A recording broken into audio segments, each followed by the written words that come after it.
நாம் ஜெபிக்கலாம். Thank you Jesus. உம்மை நன்றியோடு துதிக்கிறோம், உம்மை ஸ்தோத்திரிக்கிறோம். பரலோக பிதாவே, உமக்கு நன்றி, உமக்கு நன்றி, உமக்கு ஸ்தோத்திரம், ஸ்தோத்திரம், ஸ்தோத்திரம். Wonderful Jesus. Hallelujah, hallelujah, hallelujah, hallelujah, hallelujah, hallelujah. Thank you Jesus. காக்கும் கரங்கள் உண்டனக்கு காத்திடுவார் கிருபையாலே. காக்கும் கரங்கள் உண்டனக்கு காத்திடுவார் கிருபையாலே. அல்லேலூயா பாடி பாடி அலைகளை நான் தாண்டிடுவேன். அல்லேலூயா பாடி பாடி அலைகளை நான் தாண்டிடுவேன். நம்புவேன் இயேசுவை, நம்புவேன் இயேசுவை, நம்புவேன் இயேசுவை, நம்புவேன் இயேசுவை.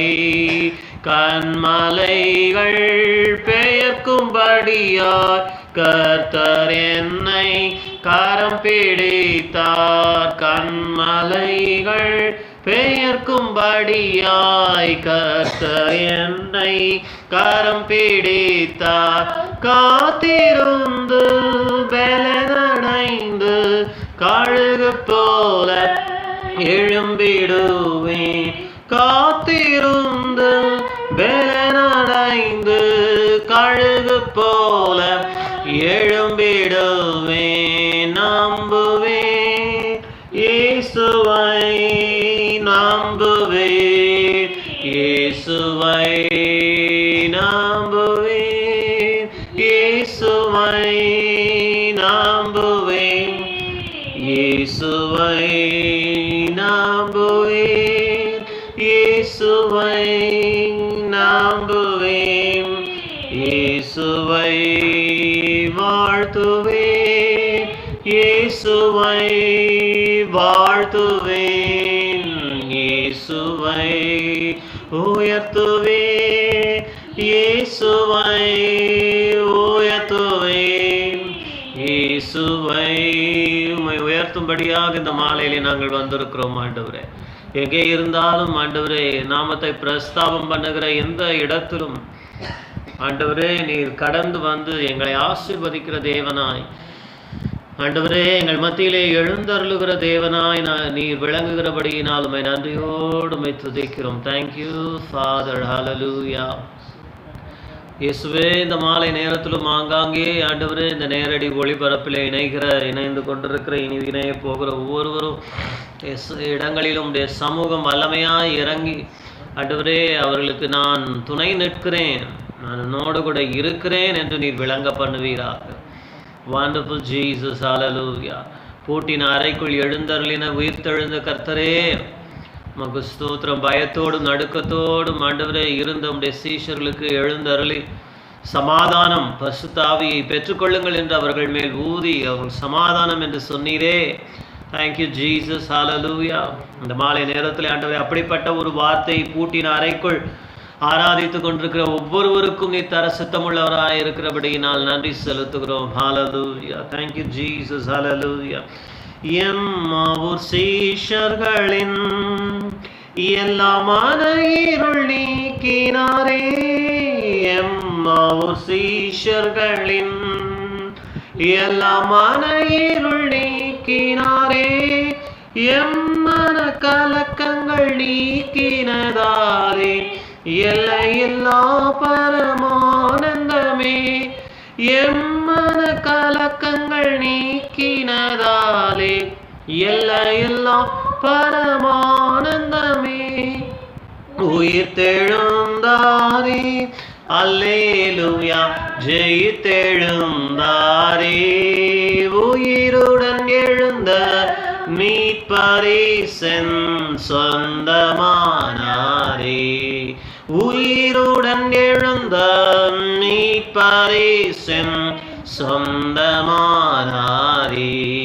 மரித்தவர் மத்தியிலே ஜீவதேவனை தவித்தவர் மத்தியிலே ஜீவதேவனை தேடுவாயோ, நீதியின் அதிபதி உயிர்த்தெழுந்தாரே, நித்திய நம்பிக்கை பெருகிடுதே. நீதியின் அதிபதி உயிர்த்தெழுந்தாரே, நித்திய நம்பிக்கை பெருகிடுதே. நீதியின் அதிபதி உயிர்த்தெழுந்தாரே, நித்திய நம்பிக்கை பெருகிடுதே. சாவையும் நோவையும் பேயையும் ஜெயித்தார், சபையோரே துதி சாற்றிடுவோம். சாவையும் நோவையும் பேயையும் ஜெயித்தார், சபையோரே துதி சாற்றிடுவோம். சாவையும் நோவையும் பேயையும் ஜெயித்தார், சபையோரே துதி சாற்றிடுவோம். உயிர்த்தெழுந்தாரே, அல்லேலூயா, ஜெயித்தெழுந்தாரே. உயிருடன் எழுந்த மீட்பரே சென் சொந்தமானாரே. உயிருடன் எழுந்த மீட்பரே சென் சொந்தமானாரே. உயிர்த்தெழுந்தாரே. அல்லேலூயா. உயிர்த்தெழுந்த தேவனை நாங்கள் துதிக்கிறோம். உயிர்த்தெழுந்தாரே. ஹல்லேலூயா. உயிரோடு இருக்கிற தேவனை தொழுது கொள்ள எங்களுக்கு உதவி செய்தீரே. Thank you Jesus. Hallelujah. Thank you Father. Wonderful Jesus. All hands declare the glory of the risen Lord. Who can compare with the beauty of the Lord? Forever you will be the Lamb upon the throne. I gladly bow my knee and worship you, Lord. Forever you will be the Lamb upon the throne. I gladly bow my knee and worship you, Lord. All hands declare the glory of the risen Lord. Who can compare with the beauty of the Lord? Forever you will be the Lamb upon the throne. I gladly bow my knee and worship you, Lord. வானம் போற்று உயிர்த்தெழுந்த கர்த்தரை, ஜீவன் ஈந்தா பிதாவோடு என்னை சேர்த்திட்டார். சிங்காசனத்திலே வீற்றாளும் ராஜனே, வணங்கி போற்றியே உம்மை ஆராதிப்பேன். சிங்காசனத்திலே வீற்றாளும் ராஜனே, வணங்கி போற்றியே உம்மை ஆராதிப்பேன். நான் பாடுவே உயிர்த்தெழுந்த கர்த்தரை, ஜீவன் நீந்தா பிதாவோடு என்னை சேர்த்திட்டார். சிங்காசனத்திலே வீற்றாளும் ராஜனே, வணங்கி போற்றியே உம்மை ஆராதிப்பேன். சிங்காசனத்திலே வீற்றாளும் ராஜனே, வணங்கி போற்றியே உம்மை ஆராதிப்பேன். ஆமென். Hallelujah. Everything declares your glory. இந்த உலகத்தில் எல்லா சிருஷ்டிப்பும், சகல சிருஷ்டியும் உமது மகிமையை விவரித்து சொல்லுகிறது. காலையில் ஆண்டவரே உதிக்கும் உதயமாகிற ஆண்டவரே சூரியனும் ஆண்டவரே, இரவில் தோன்றுகிற சந்திரனும் நட்சத்திரங்களும் உம்முடைய மகிமை விவரிக்கிறது. Thank you Jesus. உம்முடைய உயிர்த்தெழுந்த ஆண்டவரே, உம்முடைய வல்லமை நாங்கள் நினைத்துமை துதிக்கிறோம் கர்த்தாவே. Wonderful Jesus. ஒவ்வொரு விதையும், ஒவ்வொரு ஆண்டவரே முளை தெழும்புகிற ஒவ்வொரு விதையும் உடைய மகிமை, உடைய உயிர்த்தெழுதலுக்கு அடையாளமாய் ஆண்டவரே விளங்குகிறபடி நான் நன்றி செலுத்துகிறேன். ஜீவனுக்கு அடையாளமாய் இந்த உலகத்தில் பல காரியங்களை ஆண்டவரே விவரித்து சொல்லும் காரியங்களை நீ வைத்திருக்கிறீரே. Thank you Jesus. Everything testifies, declares the glory. Thank you Jesus. Wonderful Lord. Hallelujah. உம்மை தொழுகிறோம், உம்மை ஆராதிக்கிறோம் கர்த்தாவே. உமக்கு ஸ்தோத்திரம், ஸ்தோத்திரம், ஸ்தோத்திரம், ஸ்தோத்திரம். Hallelujah. உம்மை போற்றுகிறோம் ஆண்டவரே. Hallelujah. Wonderful Jesus. Hallelujah. போற்றுவோமே, போற்றுவோமே எம் தேவரீரை இவ்வேளையிலே நன்றியுடனே. போற்றுவோமே, போற்றுவோமே எம் தேவரீரை இவ்வேளையிலே நன்றியுடனே. எம் தேவரீரை இவ்வேளையிலே நன்றியுடனே.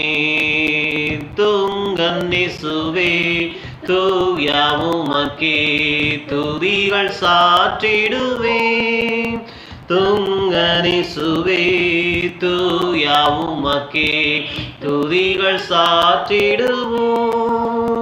மங்கா புகழும் மகிழ்ந்து போற்றி உம்மை துதித்திடுவேன். துதித்தேனே என்றும் துதிப்பேன். மன்னவனையே மன்னதினிலே அன்றும் இன்றும் என்றும் துதிப்பேன். மன்னவனையே மன்னதினிலே. போற்றுவோமே, போற்றுவோமே எம் தேவரீரை இவ்வேளையிலே நன்றியுடனே. எம் தேவரீரை இவ்வேளையிலே நன்றியுடனே. ஹல்லேலூயா. எங்கள் பரலோக பிதாவே, உம்முடைய மகிமை ஆண்டவரே விளங்க பண்ணுகிற ஆண்டவரே உம்முடைய அற்புதமான சிருஷ்டிகளுக்காக நாங்கள் நன்றி செலுத்துகிறோம். உம்முடைய படைப்புகளுக்காக நன்றி செலுத்துகிறோம் ஆண்டவரே. உமக்கு ஸ்தோத்திரம். இந்த மாலையில் எங்களுக்காக ஜீவனை கொடுத்து, எங்களுக்காக உயிர்த்தெழுந்து, எங்களுக்காக ஜீவனோடு இருக்கிற ஒரு கர்த்தரை நாங்கள் ஆராதிக்கிறோம். உமக்கு ஸ்தோத்திரம். Thank you Jesus. இந்த உலகத்தில் நீர் எங்களை ஜீவனோடு காத்து ஆண்டவரே பராமரித்து வருகிற ஆண்டவரே தயவையும் உம்முடைய நோக்கத்தையும் நாங்கள் நினைத்துமை துதிக்கிறோம், உம்மை ஸ்தோத்திரிக்கிறோம். எங்கள் வாழ்க்கையில் வைத்திருக்கிற திட்டங்கள் தொடர்ந்து செயல்படுவதாக எங்களை நாங்கள் தாழ்த்தி உடைய வல்ல கரத்திலே அர்ப்பணிக்கிறோம்.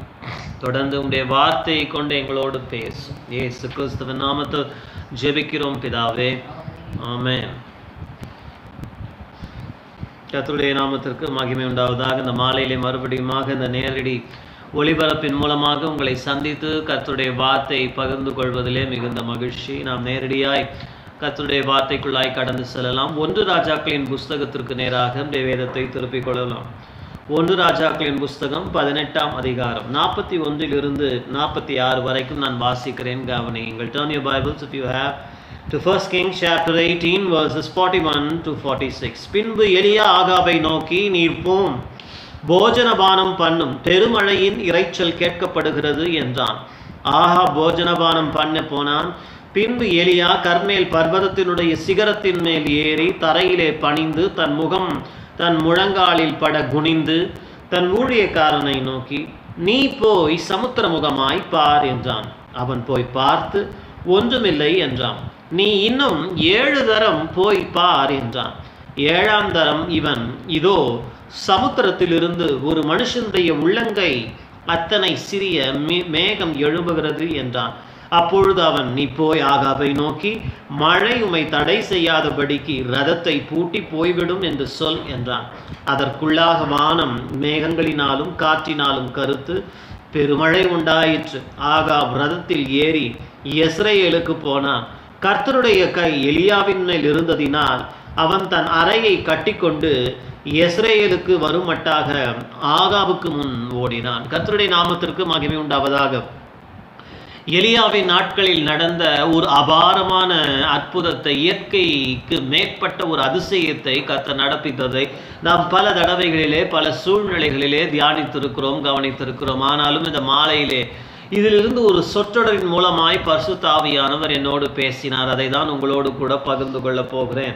இந்த சம்பவம் உங்கள் எல்லாருக்கும் தெரிந்திருக்கும். 3.5 ஆண்டுகள் எலியாவின் மூலமாய் கர்த்தர் வானத்தை அடைத்தார். பனியோ மழையோ 3.5 ஆண்டுகள் தேசத்தின் மேல் பெய்யாதபடியினால் தேசம் கடும் வறட்சிக்குள்ளாய் கடந்து சென்றது. பயங்கரமான ஒரு மோசமான சூழ்நிலையிலே தேசம் இருந்து கொண்டிருந்தது. எலியாவை எங்கும் தேடி பார்த்தார்கள், ஆனால் கர்த்தர் அவனை மறைத்து வைத்திருந்தார். பின்பு அவன் அங்கிருந்து சீதோனுக்கு போய் அங்கே இருக்கிற ஒரு சாரிபாத் ஊர் விதவையின் வீட்டிலே பத்திரமாய் பராமரிக்கப்பட்டு போஷிக்கப்பட்டதெல்லாம் உங்களுக்கு தெரியும். அங்கிருந்து மறுபடியுமாய் கர்த்தருடைய வார்த்தை அவனை இஸ்ரவேலுக்குள்ளாய் கொண்டு வந்து, நீ ஆகாபுக்கு போய் இந்த மழை வரும் என்கிற தீர்க்க தரிசனத்தை சொல் என்று கர்த்தர் சொல்ல அவன் வந்து ஒரு பெரிய ஒரு கூட்டத்தை மலையின் மேல் ஆயத்தப்படுத்துகிறான். அந்த மலையிலே ஒரு சவால் விடுகிறான். பாகால் தேவனானால் பாகாலை சேவியுங்கள், யெகோவா கர்த்தர் தேவனானால் கர்த்தரை சேவியுங்கள்.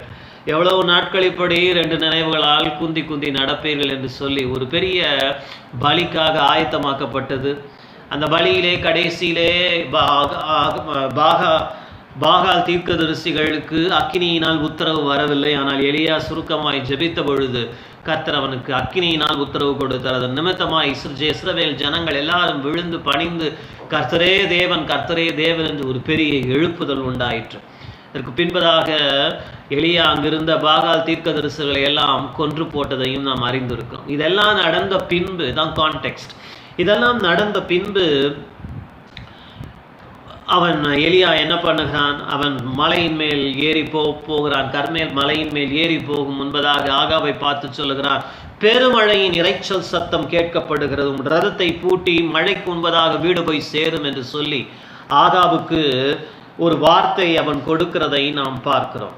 அந்த வார்த்தையை கொடுத்து விட்டு எலியா கர்மேல் பர்வதத்தின் உச்சிக்கு ஏறி போய் அங்கே அவன் ஜெபிக்கும்படியாய் கர்த்தரை நோக்கி பார்க்கிறான். அப்படி அவன் பார்க்க உட்கார்ந்த பொழுது தன் ஊழியக்காரனை, இவன் ஜெபத்தில் உட்கார்ந்து கொண்டு தன் ஊழியக்காரனை சமுத்திர முகமாய் நீ போய் பார் என்று சொல்லி அனுப்புகிறதை நாம் பார்க்கிறோம்.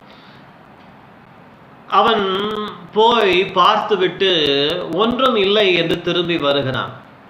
உடனடியாக 43ஆம் வசனத்திலே எலியா அவனை பார்த்து சொல்லுகிறான், நீ இன்னும் 7 தரம் போய் பார் என்றான்.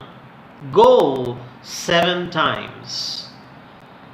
இந்த வார்த்தை பரிசுத்த ஆவியானவர் என்னோடு கூட மிக தெளிவாக இந்த நாளிலே காலையிலே என்னோடு இடைப்பட்ட ரொம்ப அழுத்தமாய் ரொம்ப திருத்தமாய் ஒரு இன்ஸ்ட்ரக்ஷன் மாதிரி ஒரு ஆலோசனையை போல பரிசுத்த ஆவியானவர் நம்மை பார்த்து சொல்லுகிறார், நீ இன்னும் 7 தரம் போய் பார் என்றார். நீ இன்னும் 7 தரம் போய் பார் என்றார். Go 7 times. Today the Lord instructs you. இன்றைக்கு பரிசுத்த ஆவியானவர் உங்களில் அநேகருக்கு இப்படிப்பட்ட ஒரு ஆலோசனையை கற்றுக் கொடுக்கிறார். நீ இன்னும் 7 தரம் போய் பார் என்றார். அதுதான் இன்றைக்கு கர்த்தருடைய வார்த்தை. Go again 7 times. I don't know what the Lord is trying to impress upon you. உங்கள் வாழ்க்கையிலே இதன் மூலமாய் கர்த்தர் என்ன சொல்ல விரும்புகிறார் என்று எனக்கு தெரியவில்லை. ஆனால் மிக திட்டமாய் கர்த்தர் உங்களை பார்த்து சொல்லுகிறார், போ, நீ இன்னும் 7 தரம் போய் பார் என்கிறார். 7ஆம் தரம் போய் பார்த்து ஒரு மனுஷனுடைய சின்ன உள்ளங்காய் அளவு மேகம் சமுத்திர முகத்திலிருந்து எழும்புகிறதை கண்டான். எனக்கு அருமையான தேவனுடைய பிள்ளைகளே, இந்த மாலையிலே ஒன்றை தெரிந்து கொள்ளுங்கள். அவர் கொடுக்கிற ஆலோசனை சில நேரங்களிலே விதர்ப்பமாய் தோன்றலாம். அவர் கொடுக்கிற ஆலோசனைகள் சில நேரங்களிலே நம் புத்திக்கு எட்டாததாய் இருக்கலாம். அவர் கொடுக்கிற ஆலோசனை நம்முடைய சூழ்நிலைக்கு பொருந்தாததாய் இருக்கலாம். இப்படி கூட சொல்லலாம், நாம நினைக்கிறபடி கர்த்தர் ஆலோசனை கொடுக்காமல் போகலாம். அநேக நேரங்களில் ஜனங்களுக்கு இருக்கிற பெரிய பிரச்சனை என்ன தெரியுமா? இவங்க நினைக்கிறத கர்த்தர் சொல்வாரே ஆனால் அதை செய்வாங்க. ஆனால் இவங்க எதிர்பார்க்காத நினைக்காத, கொஞ்சமும் யோசித்திராத காரியங்களை கர்த்தர் செய்ய சொல்லும் பொழுதுதான் பிரச்சனை உண்டாகுது. அங்கதான் கான்ஃப்ளிக்ட் உண்டாகுது. ஐயோ, இப்படி கர்த்தர் செய்ய சொல்லிட்டாரு பாருங்க. இந்த வேலைக்காரனுக்கு எப்படி இருந்திருக்கும் பாருங்க. எனக்கு தெரியல, அந்த மலையிலிருந்து அவன் சமுத்திரத்திற்கு எவ்வளவு தூரம் கடந்து போனான்னு தெரியல. ஒரு தடவையும் அவன் போய் போய் பார்த்துட்டு ஒன்றும் இல்லைன்னு அவன் திரும்ப வந்திருக்க வேண்டும். ஆனால் எலியா ரொம்ப கண்டிப்பாக சொல்லி இருக்கிறார், நீ இன்னும் 7 தரம் போய் பார் என்றார். இன்றைக்கு கர்த்தர் உங்களுக்கு இப்படிப்பட்ட ஒரு ஆலோசனையை கொடுக்கும் பொழுது எல்லா தேவ ஆலோசனைகளும் நமக்கு லகுவாக இருப்பதில்லை, சுலபமாக இருப்பதில்லை என்பதை நாம் புரிந்து கொள்ள வேண்டும். அங்கே கானாவூர் கல்யாணத்திலே ஆண்டவர் 6 கச்சாடிகளை தண்ணீரால் நிரப்பச் சொன்னார். யோசித்து பாருங்க. திராட்சரசம் குறைவுபட்டது என்று சொல்லுகிறார்கள். இயேசு சொல்லுகிறார் 6 கச்சாடிகளையும் தண்ணீரால் நிரப்புங்கள். What is God telling you today? What is God instructing you today? இந்த வார்த்தையிலிருந்து கர்த்தர் உங்களோடு கூட பேசட்டும். முதல்ல அது சிங்க் ஆகட்டும். கர்த்தர் இன்றைக்கு உங்களோடு என்ன சொல்லி கொண்டிருக்கிறார்? உங்களில் அநேகருக்கு கர்த்தர் என்ன சொல்றாருன்னு தெரியும், ஆனால் அதை செய்ய மனதில்லாமல் இருக்கிறீர்களோ? 7 தரம்லாம் போய் பார்க்க முடியாதுன்னு ஒருவேளை சோர்ந்து போய் இருக்கிறீர்களோ? அநேகர் 1 அட்டெம்ப்ட் 2 அட்டெம்ப்ட் மேக்சிமம், ஆண்டவரே 3 தடவை நான் அட்டெம்ப்ட் பண்ணி பார்ப்பேன், 3 தடவை தான் நான் ட்ரை பண்ணி பார்ப்பேன், அதுக்கு மேலே என்னால் முடியாதுன்னு சொல்லி கிவ் அப் பண்ணுறீங்களா? இன்னைக்கு உங்களோடு தான் கர்த்தர் பேசி கொண்டிருக்கிறார். அநேகர் ஒருவேளை சோர்ந்து போகலாம், அநேகர் ஒருவேளை இளைப்படைந்து போயிருக்கலாம். இன்னும் எத்தனை தடவை முயற்சி பண்ணுறது, இன்னும் எத்தனை தடவை இதை செய்கிறது, இன்னும் எத்தனை தடவை ட்ரை பண்ணுறது என்று சொல்லி வாழ்க்கையில் நீங்கள் இளைத்து போயிருக்கலாம். Life is not easy. வாழ்க்கை சுலபமானதல்ல, எளிதானதல்ல, மலர் படுக்கையும் அல்ல. யோசிச்சு பாருங்க. இந்த மாலை நேரத்தில் உன்னோடு கர்த்தர் என்ன பேசி கொண்டிருக்கிறார், உன்னை பார்த்து என்ன செய்ய சொல்லுகிறார்? அதுதான் உன்னுடைய வாழ்க்கைக்குரிய ஆலோசனை. சொல்லி இருக்கிறார் இல்லையா, உன்மேல் என் கண்ணை வைத்து உனக்கு ஆலோசனை சொல்லி நீ நடக்க வேண்டிய வழியை உனக்கு நான் காண்பிப்பேன். What is God instructing you today? உன்னை பார்த்து ஆண்டவர் என்ன ஆலோசனை கொடுக்கிறார்? இங்கே எலியாவின் மூலமாய் கர்த்தர் சொல்லுகிறார், நீ போய் திரும்ப போய் இன்னும் 7 தரம் போய் பார். சோர்ந்து போய் விட்டாயா? இயேசு சொல்லுகிறார் இல்லையா, மனுஷர் ஒருபோதும் சோர்ந்து போகாமல் எப்பொழுதும் ஜெபம் பண்ணி கொண்டிருக்க வேண்டும் என்று இயேசு சொல்லுகிறார். சோர்வு வருவது எல்லாருக்கும் சுலபமானதுதான். அந்த கெத்சமனே தோட்டத்தில் இயேசு சொன்னார், மாம்சம் பலவீனம் உள்ளதுதான், ஆனால் ஆவியோ உற்சாகம் உள்ளது. ஒருவேளை இன்றைக்கு நீ சோர்ந்து போய் இருக்கலாம். வேதம் சொல்லுகிறது, நீதிமான் விழுந்தாலும் 7 தரம் விழுந்தாலும் அவன் திரும்ப என்ன பண்ணுவானா? எழுந்து நிற்பான். அவன் தான் நீதிமான். ஒருவேளை இன்றைக்கு உன் வாழ்க்கையில் ஃபெயிலியர் மேலே failure, first attempt failure, second attempt failure, third attempt failure, தோல்வியின் மேல் தோல்வி, எதிர்பார்த்தபடி ஒன்றுமே நடக்கலை, ஒரு மாற்றமும் காணலை, ஒன்றுமே நடக்கலை, கர்த்தருடைய வார்த்தை ஒன்றும் நிறைவேறுவது போல உன் கண்ணுக்கு ஒன்றும் தோணலைன்னு சொல்லி இளைத்து போய் அப்படியே உட்கார்ந்துருக்கிறாயா? இந்த மாலையிலே கர்த்தருடைய ஆவியானவர் உன்னை பார்த்து சொல்லுகிறார், இன்னும் ஒரு தடவை நீ ஏன் முயற்சி பண்ணக்கூடாது? இன்னும் ஒரு தடவை நீ ஏன் ட்ரை பண்ணக்கூடாது? இன்னும் ஒரு தடவை நீ ஏன் ஜெபிக்கக்கூடாது? இன்னும் ஒரு தடவை நீ ஏன் புறப்பட்டு போகக்கூடாது? இன்னும் ஒரு தடவை நீ ஏன் இந்த காரியத்தில் ஈடுபாடோடு கூட செய்து பார்க்கக்கூடாது? இன்னும் ஒரு தடவை நீ ஏன் ஆழத்தில் தள்ளி கொண்டு போய் வலையை போடக்கூடாது? இன்னும் ஒரு தடவை நீ ஏன் இந்த பள்ளத்தாக்கிலே வாய்க்கால்களை வெட்டக்கூடாது? இன்னும் ஒரு தடவை நீ ஏன் அதை முயற்சி பண்ணக்கூடாது? What is God speaking to you? இன்றைய கர்த்தர் இதன் மூலமாய் உன்னோடு என்ன பேசி கொண்டிருக்கிறார்? சிலர் பிரசங்கத்தை அப்படியே எடுத்துப்பாங்க. பரிசுத்த ஆவியானவர் இந்த வார்த்தை உங்களோடு எப்படி பேசுகிறாருன்னு பாருங்க. ஒருவேளை இன்னைக்கு நீங்களும் நானும் மலை மேல உட்கார்ந்துட்டு இல்லாம இருக்கலாம், நாம மழையை எதிர்பார்க்க வேண்டிய அவசியம் இல்லாமல் இருக்கலாம். ஆனா உங்களுடைய வாழ்க்கையில நீங்க எதை எதிர்நோக்கி இருக்கிறீங்க? எந்த விஷயத்துல நீங்க செஞ்சு செஞ்சு செஞ்சு ஒண்ணுமே பதிலே இல்லை, ரிசல்ட்டே இல்லைன்னு சோர்ந்து போய் இருக்கிறீங்க? அதை குறித்து தான் கர்த்தர் பேசி கொண்டிருக்கிறார். அந்த விஷயத்திலே கர்த்தர் சொல்லுகிறார், நீ இன்னும் 7 தரம் முயற்சி பண்ணு, இன்னும் 7 தரம் முயற்சி பண்ணு, இன்னும் ஊக்கமாய் ஜெபம் பண்ணு, இன்னும் சில காரியங்களை நடப்பி.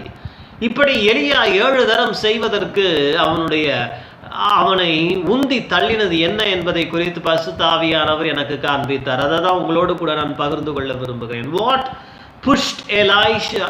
What pushed Elijah? What motivated Elijah to go again 7 times despite continual failure? யோசிச்சு பாருங்க, 6 தடவையும் பதிலே இல்லை, ஒண்ணுமே இல்லை, வெறுமை. யோசிச்சு பாருங்க, அவன் ஜெபத்தில் இருக்கிறான். அன்றைக்கு மோசே மலையின் மேலிருந்து தன் கரத்தை விரித்து கொண்டு ஜெபித்து கொண்டிருந்த பொழுது, யோசுவா யுத்த களத்திலே யுத்தம் செய்த பொழுது அங்கே ஜெயம் உண்டானது. இதிலிருந்து நிறைய விஷயங்களை ஆண்டவர் என்னோடு பேசினார். தேவனுடைய மனுஷர்களும் தேவனுடைய ஊழியக்காரர்களுக்கும் இல்லையா, தேவனுடைய ஊழியக்காரனுக்கும் யுத்த காலத்தில் இருக்கிற விசுவாசிகளுக்கும் இருக்கிற கனெக்ஷனை நம்ம இங்கால பார்க்க முடிகிறது. உங்களுக்காய் ஜெபிக்கிற கர்த்தருடைய ஊழியக்காரர்கள் மூலமாக உங்கள் வாழ்க்கையிலே எவ்வளவோ வெற்றி நீங்க எடுக்கிறீங்க. இந்த மாலை நேரத்தில் யோசித்து பாருங்க. There is a connection. There is a connection. உங்களுக்கு போதிக்கிறவர்கள், உங்களுக்கு கற்றுக் கொடுக்கிறவர்கள், உங்கள் வாழ்க்கையிலே தேவன் ஆவிக்குரிய தலைவர்களை உண்டாக்கி வைத்திருக்கிறார். அவர்கள் மலையின் மேல் உங்களுக்காக உட்கார்ந்து கொண்டு எலியாவை போல, மோசேயை போல தங்கள் கரத்தை விரித்து ஜெபித்து கொண்டிருக்கிறபடியினால் அநேகர் உங்கள் வாழ்க்கையில முன்னேறி கொண்டிருக்கிறீங்க. அநேகர் உங்க வாழ்க்கை யுத்தங்களிலே ஜெயம் எடுத்து கொண்டிருக்கிறீங்க. ஆனா அதிலே சில நேரங்களிலே சோர்வு வருகிறது, சில நேரங்களிலே இளைப்படைந்து போகிறோம். ஆனால் இந்த எலியா 6 தடவை பதிலே இல்லை, ரிசல்ட்டே இல்லை, வெறும் வானம் தான், கிளியர் ஸ்கை தான் இருக்குது.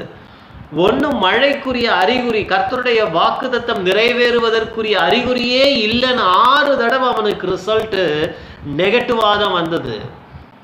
ஆனால் அவன் எப்படி தொடர்ந்து அதிலே விடாமுயற்சியோடு தொடர்ந்து அதிலே எப்படி அவன் முழு ஈடுபாடையும் செலுத்தினான் என்று பரிசுத்த ஆவியானவர் உங்களுக்கும் எனக்கும் காண்பிக்க விரும்புகிறார். What pushed Elijah? What pushed him? What made him to be steadfast, to be relentless in his pursuit? Though for the 6 times there was no result, no positive results. All he had was a clear sky. Today maybe things are, everything is against you. You may find it difficult, you may find it hard and say there is no way the promises of God can come to pass. கர்த்தருடைய வார்த்தை நிறைவேறுவதற்கு எந்த சூழ்நிலையும் சுற்றி என்னை பார்த்தா, என் family situation, society situation, என் career wise, age wise, பொருளாதார காரியம் எல்லாத்தையும் பார்த்தா இதெல்லாம் நடக்கிறதுக்கு வாய்ப்பே இல்லை. 6 தடவை. ஆனால் அவனை எது தள்ளிக்கொண்டே இருந்தது? இன்னொரு தடவை போய்ப்பார், இன்னொரு தடவை ஜெபம் பண்ணு, இன்னொரு தடவை செய்யணும் ஜெபம். அவனை உந்தி தள்ளினது என்ன தெரியுமா? சில காரியங்களை கர்த்தர் என்னோடு பேசினார். அதன் முதல் காரியம் என்ன? What pushed him? What made Elijah? What helped him to stay steadfast in his pursuit? நாம கூட இந்த வாழ்க்கையில எதையோ ஒன்று பின்தொடர்ந்து கொண்டு தான் இருக்கிறோம். அப்படி பின்தொடர்கிற காரியம் என்ன? பவுல் கூட சொன்னார், என்னை அவர் எதற்காக பிடித்து கொண்டாரோ நான் அதை பிடித்து கொள்ளும்படி ஆசையாய் பின்தொடர்கிறேன். Are you pursuing something in life? What are you pursuing? What do you pursue in life? What is your pursuit in life? நீ எதை பின்தொடர்கிற? இங்க எலியா பாருங்க, கர்த்தர் கொடுத்த வாக்குத்தத்தத்தை பின்தொடர்ந்தான். ஆபிரகாம் கர்த்தர் கொடுத்த வாக்குத்தத்தத்தை பின்தொடர்ந்தான். மனைவியாகிய சாராள் வாக்குத்தத்தத்தை பின்தொடர்ந்தார். இன்றைக்கு மழை வரும் என்கிற அந்த வாக்குத்தத்தத்தை பற்றி கொண்டு வேலைக்காரனை பார்த்து சொல்றான், பரவாயில்ல, ரிசல்ட் இல்லைனா பரவாயில்ல, ஒண்ணுமே நடக்கலனா பரவாயில்ல, நீ போ, 7 தடவை போய் பாரு. என்ன அவனை தள்ளினது? என்ன தள்ளினது தெரியுமா? Elijah's anticipation. அவனை அப்படி உற்சாகப்படுத்தினது என்ன? அவனுடைய முயற்சி செய்ய அவனை உந்தி தள்ளினது என்னன்னு நீங்க கேட்டீங்கன்னா, எலியாவினுடைய எதிர்பார்ப்பு. இன்றைக்கு Elijah's anticipation, that is the first thing that helped him to be relentless in his pursuit. Are you relentless? If you want to be relentless in the pursuit of the things of God, if you want to pursue the things of God relentlessly, unceasingly, incessantly, without being discouraged, without being demotivated, you know what you need? You need anticipation, expectation in life. உன் வாழ்க்கையிலே நீ கர்த்தர் சொன்ன விஷயத்தை, இங்க எலியாவுக்கு மழை பெய்யும்னு கர்த்தர் சொன்னாரு, சாராள் ஆபிரகாமுக்கு பிள்ளை பிறக்கும்னு சொன்னாரு. யோசேப்புக்கு நீ ஒரு நாளிலே உலகத்திற்கு எல்லாம் ஆசீர்வாதமா இருப்பேன்னு கர்த்தர் சொன்னார். இன்னைக்கு உனக்கு என்ன கர்த்தர் சொல்லி இருக்கிறாரு? அதை பார்க்கும்போது நடக்கிறதுக்கு வாய்ப்பே இல்லாமல் இருக்கலாம். ஆனா நடக்க வாய்ப்பே இல்லாமல் இருந்தாலும் அதை பற்றி கொண்டு அதையே பின்தொடர பவுல் சொல்லுகிறபடி ஆசையாய் பின்தொடர வைப்பது என்னன்னு சொன்னா, உன் வாழ்க்கையில நீ கொண்டிருக்கும் எதிர்பார்ப்பு தான் உன்னை பின்தொடர வைக்கும். இன்னைக்கு அநேகருக்கு இந்த எதிர்பார்ப்பு இல்லை, எதிர்பார்ப்பற்ற வாழ்க்கையை வாழ்ந்து கொண்டிருக்கிறாங்க. நான் இன்றைக்கு பரிசுத்த ஆவியானவர் காண்பிக்கிற இந்த 5 காரியங்களும் உங்களுடைய பர்சியூட்டுக்குரிய ஃபியூவல்னு நான் சொல்லுவேன். புரியுதுங்களா? நீங்க தொடர்வதற்கு வேண்டிய பெட்ரோல் இதுதான், பின்தொடர்வதற்கு வேண்டிய டீசல் இதுதான், நீங்க பின்தொடர்வதற்கு வேண்டிய எண்ணெய் திரவியம் இதுதான். இதை நீங்க இது உங்க உள்ளத்துக்குள் ஊற்றப்படுமையானால் இன்ஜின் ரொம்ப ஃபாஸ்டா போகும்.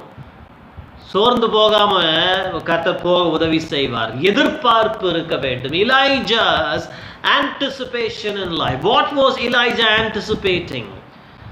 What was Elijah anticipating? See, he anticipated rain. Wow, how do I know that? 41ஆம் வசனத்தில் வேதம் சொல்லுகிறது, பின்பு எலியா ஆகாபை நோக்கி, நீர் போம், போஜனபானம் பண்ணும், பெரு மழை இரைச்சல் கேட்கப்படுகிறது என்றான். He prophesied of the sound of abundance of rain, in a very dry, in a very worse situation. மோசமான ஒரு சூழ்நிலையிலே ஒரு தீர்க்க தரிசனம் உரைக்கிறான். எப்படி பிரதர் மோசமான சூழ்நிலைன்னு சொல்றீங்க? நான் சொல்லல, வேதம் சொல்லுது. 3.5 ஆண்டு காலம் வானத்திலிருந்து பனியும் வரல, மழையும் வரல. ஆனா இப்ப எலியா சொல்லுகிறான், பெரு மழையின் இரைச்சல் கேட்கப்படுகிறது. எக்ஸ்பெக்டேஷன். இன்னைக்கு அநேகருடைய வாழ்க்கையில ஏன் எதிர்பார்ப்பு இல்லை தெரியுமா? ஏன் எதிர்பார்ப்பு இல்லைன்னா அவங்க கேட்டால் சொல்லுவாங்க, வாழ்க்கையில எதிர்பார்த்து எனக்கு ஏமாற்றம் தான் மிஞ்சினது. வாழ்க்கையில எதிர்பார்த்து நான் மோசம் போனேன். வாழ்க்கையில எதிர்பார்த்து எனக்கு ஒண்ணுமே நடக்கலன்னு நீங்க சொல்லி கொண்டிருக்கலாம். பிரச்சனை என்ன தெரியுமா? your anticipation is sometimes misdirected. தவறான இடங்களிலே உங்கள் எதிர்பார்ப்புகள் இருக்கிறது. இங்கே எலியா மனுஷரிடத்தில் எதிர்பார்க்கவில்லை, கர்த்தர் சொன்ன வார்த்தையை எதிர்பார்த்து காத்திருந்தான். எரேமியா 29:11 உங்களுக்கு தெரிந்திருக்க வேண்டும் மனப்பாடமாக. நீ எதிர்பார்த்திருக்கும் முடிவை உனக்கு கொடுக்கும்படிக்கு உன் பேரில் நான் நினைத்திருக்கும் நினைவுகளை அறிந்திருக்கிறேன், அவைகள் தீமைக்கல்ல சமாதானத்துக்குரியவைகள். What does Jeremiah 29:11 says? It says, I will give you, for I know the thoughts that I think towards you, thoughts of peace, not harm, to prosper you, and I will give you the expected end. Are you expecting something from the Lord? See, if you are expecting something from people, you will be disappointed in life. If you are expecting from your spouse, you will be disappointed in life. If you are expecting things from your siblings, you will be disappointed in life. If you are expecting things from the society, you will be disappointed in life. If you are expecting things from spiritual people, you will be disappointed in life. இந்த உலக வாழ்க்கையிலே உன் கணவனிடத்தில், மனைவியினிடத்தில், பிள்ளைகளிடத்தில் நீ எதிர்பார்ப்பு வைத்திருப்பாயானால் நிச்சயமாய் ஒரு நாளிலே ஏமாற்றம் கொள்ளுவாய். ஒருவேளை சமுதாயத்திலிருந்து காரியங்களை எதிர்பார்த்து கொண்டிருப்பாயானால் ஏமாந்து போவாய். ஏன் ஆவிக்குரியவர்களிடத்திலிருந்து கூட நீ எதிர்பார்ப்புகளை வைக்கும்போது ஏமாந்து போவாய். ஆனால் தொடர்ந்து வேதாகமத்திலே 62ஆம் சங்கீதம் 5ஆம் வசனம் என்று நினைக்கிறேன், நம்ம சொல்லுகிறார், நான் எதிர்பார்த்திருக்கும் காரியம் கர்த்தரிடத்திலிருந்து எனக்கு வரும். My expectation comes from the Lord. What do you expect from the Lord? Do you at least anticipate something? Most of the believers do not have any expectations. Expectation ரொம்ப தப்புன்னு இன்னைக்கு நிறைய பேர் நினைச்சிட்டு இருக்கிறாங்க. எதிர்பார்ப்பற்ற வாழ்க்கை வாழ்வதற்கு முதல் காரியம் அவங்க தவறான இடத்திலிருந்து எதிர்பார்க்குறாங்க. 2வது காரணம் ஏன் அவங்க எதிர்பார்க்கறது இல்லைன்னா, எதிர்பார்ப்பே தப்புன்னு நினைச்சிட்டு இருக்கிறாங்க. இல்லை, வேதாகமும் எதிர்பார்ப்பை பற்றி நமக்கு போதிக்கிறது. Expectation is good. The Bible teaches expectationக்கு இன்னொரு லாங்குவேஜ், biblical language என்ன தெரியுமா? எதிர்பார்ப்பு என்கிற வார்த்தைக்கு வேதாகமத்தில் இன்னொரு வார்த்தை பயன்படுத்தப்படுகிறது. அதற்கு பேர் தான் நம்பிக்கை. நம்பிக்கை இல்லாவிட்டால் விசுவாசம் கிடையாது. இதெல்லாம் பாருங்க இன்டர்சேஞ்சபிளா யூஸ் பண்ணப்பட்டிருக்கு. I don't have time to sit and take an English or a Tamil class today. You have to sit and read and study the word of God. The Bible speaks about expectation. The Bible teaches about imagination. The Bible teaches about hope. Without these things you cannot grow in faith. இன்றைக்கு இந்த உலகத்தில் ஆவிக்குரியவர்களுக்கு எதிர்பார்ப்பே கிடையாது. கேட்டால் எதுவும் எதிர்பார்க்கலங்க, அவர் என்ன செய்கிறாரோ செய்யட்டும். அவர் என்ன செய்ய போகிறார் என்பதை உனக்கு தன் வார்த்தையின் மூலமாய் வாக்குத்தத்தங்களாக தேவன் கொடுத்திருக்கிறார். எலியாவுக்கு சொன்னார், 3.5 ஆண்டு காலம் தேசத்திலே பஞ்சம் இருந்தாலும் சரி, வறட்சி இருந்தாலும் சரி, பெருமழை உண்டாக போகிறதுன்னு எலியா தானா நினைச்சுக்கல, தானா கற்பனை பண்ணிக்கல, பகல் கனவு காணல. கர்த்தர் அவனுக்கு அந்த வாக்குத்தத்தத்தை கொடுத்தார். அந்த வாக்குத்தத்தம் அவனிலே என்னத்தை உருவாக்குச்சு? எதிர்பார்ப்பை உண்டாக்குச்சு. உங்க வாழ்க்கையில கர்த்தருடைய வார்த்தை எதையாயிலும் எதிர்பார்ப்பு உண்டாக்கி இருக்குதா? உண்டாக்கலன்னா நீங்க கர்த்தரிடத்திலிருந்து வாக்குத்தத்தத்தை பெறலன்னு அர்த்தம். என்ன எதிர்பார்த்துட்டு இருக்கிறீங்க இந்த மாலை நேரத்தில்? அநேகர் சொல்லுவாங்க சாவை எதிர்பார்த்துட்டு இருக்கிறேன். அநேகர் சொல்லலாம் ஒருவேளை கொள்ளை நோயை எதிர்பார்த்து கொண்டிருக்கிறேன், அழிவை எதிர்பார்த்து கொண்டிருக்கிறேன். எனக்கு அருமையானவர்கள், இதெல்லாம் இது பற்றியெல்லாம் நான் அட்ரஸ் பண்ண எனக்கு நேரம் இல்லை. நீ என்ன எதிர்பார்த்து கொண்டிருக்கிறாய் இந்த மாலை நேரத்தில்? எலியா நல்ல காரியங்களை எதிர்பார்த்து கொண்டிருக்கிறான். எலியா பெருமழை வரப்போகுது. But there was no reason to believe because the land was famished after 3.5 years of drought. 3.5 years of drought in the land. Imagine, the land was dry. தேசம் விடாய்த்து போய் கிடக்கிறது, தண்ணீர் இல்லாத பாலைவனமாய் மாறி போய் இருக்கிறது. ஆனா கர்த்தர் அவனுக்குள்ள ஒரு எதிர்பார்ப்பை கொடுக்கிற. இன்றைக்கு இந்த உலகம் உன்னை சுற்றிலும் ட்ரையா இருக்குல்ல. இந்த உலகம் நாம் வாழ்ந்து கொண்டிருக்கிற உலகம் நம்மை சுற்றி காய்ந்த பூமி போல இருக்குது. 3.5 ஆண்டுகள் ஒண்ணுமே நடக்கல. அதே மாதிரிதான் இன்னைக்கு ஒரு சில ஆண்டுகளாய் ஒன்றுமே நடக்கல நம்ம சுற்றி.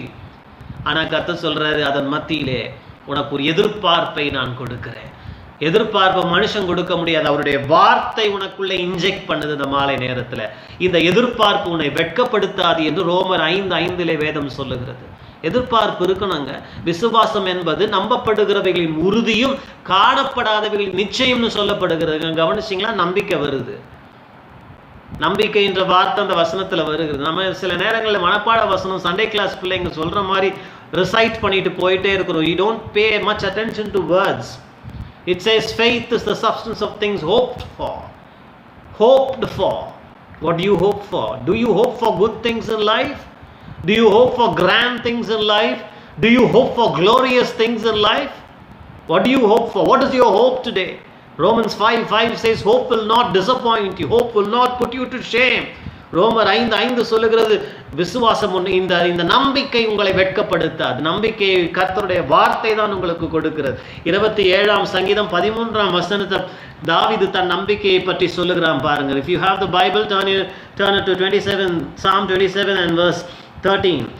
13ஆம் வசனம், நானும் ஜீவனுள்ளோர் தேசத்திலே கர்த்தருடைய நன்மையை காண்பேன் என்று விசுவாசியாதிருந்தால் கெட்டு போயிருப்பேன். I had fainted unless I had believed to see the goodness of the Lord.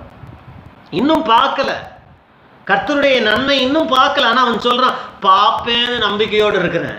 உனக்கு அந்த நம்பிக்கை இருக்குதா? எலியா மழையை காண்பேன் என்று நம்பிக்கையோடு இருந்தான். ஆபிரகாம் பிள்ளை பிறக்கும் என்கிற நம்பிக்கையோடு இருந்தான். இங்கே சங்கீதக்காரனாகிய தாவீது சொல்லுகிறான், கர்த்தருடைய நன்மையை காண்பேன். Do you have such kind of hope in life, or are you living a hopeless life? Come on, hope will give you joy. நம்பிக்கை நம்பிக்கை நம்பிக்கைன்னு பேசுறீங்களே, இந்த நம்பிக்கையினால என்ன லாபம் நீங்க கேட்கலாம். இந்த நம்பிக்கையினாலே உங்களுக்கு சந்தோஷம் பிறக்கும்னு ரோமர் 15ஆம் அதிகாரத்தில் நாம் வாசிக்கிறோம். கருமையான தேவனுடைய பிள்ளைகளே, 123ஆம் சங்கீதம் 2ஆம் வசனத்திலே தாவீது சொல்லுகிறார், எஜமான்களின் கைகளை வேலைக்காரர்களின் கண்கள் நோக்கி இருக்குமா போல எங்கள் கண்கள் கர்த்தருடைய கைகளையே நோக்கி இருக்கிறது. ஹோப், நம்பிக்கையை காட்டுகிறது. கர்த்தரிடத்திலிருந்து ஏதாவது வரும் என்று பார்த்து கொண்டிருக்கிற ஒரு எதிர்பார்ப்பு.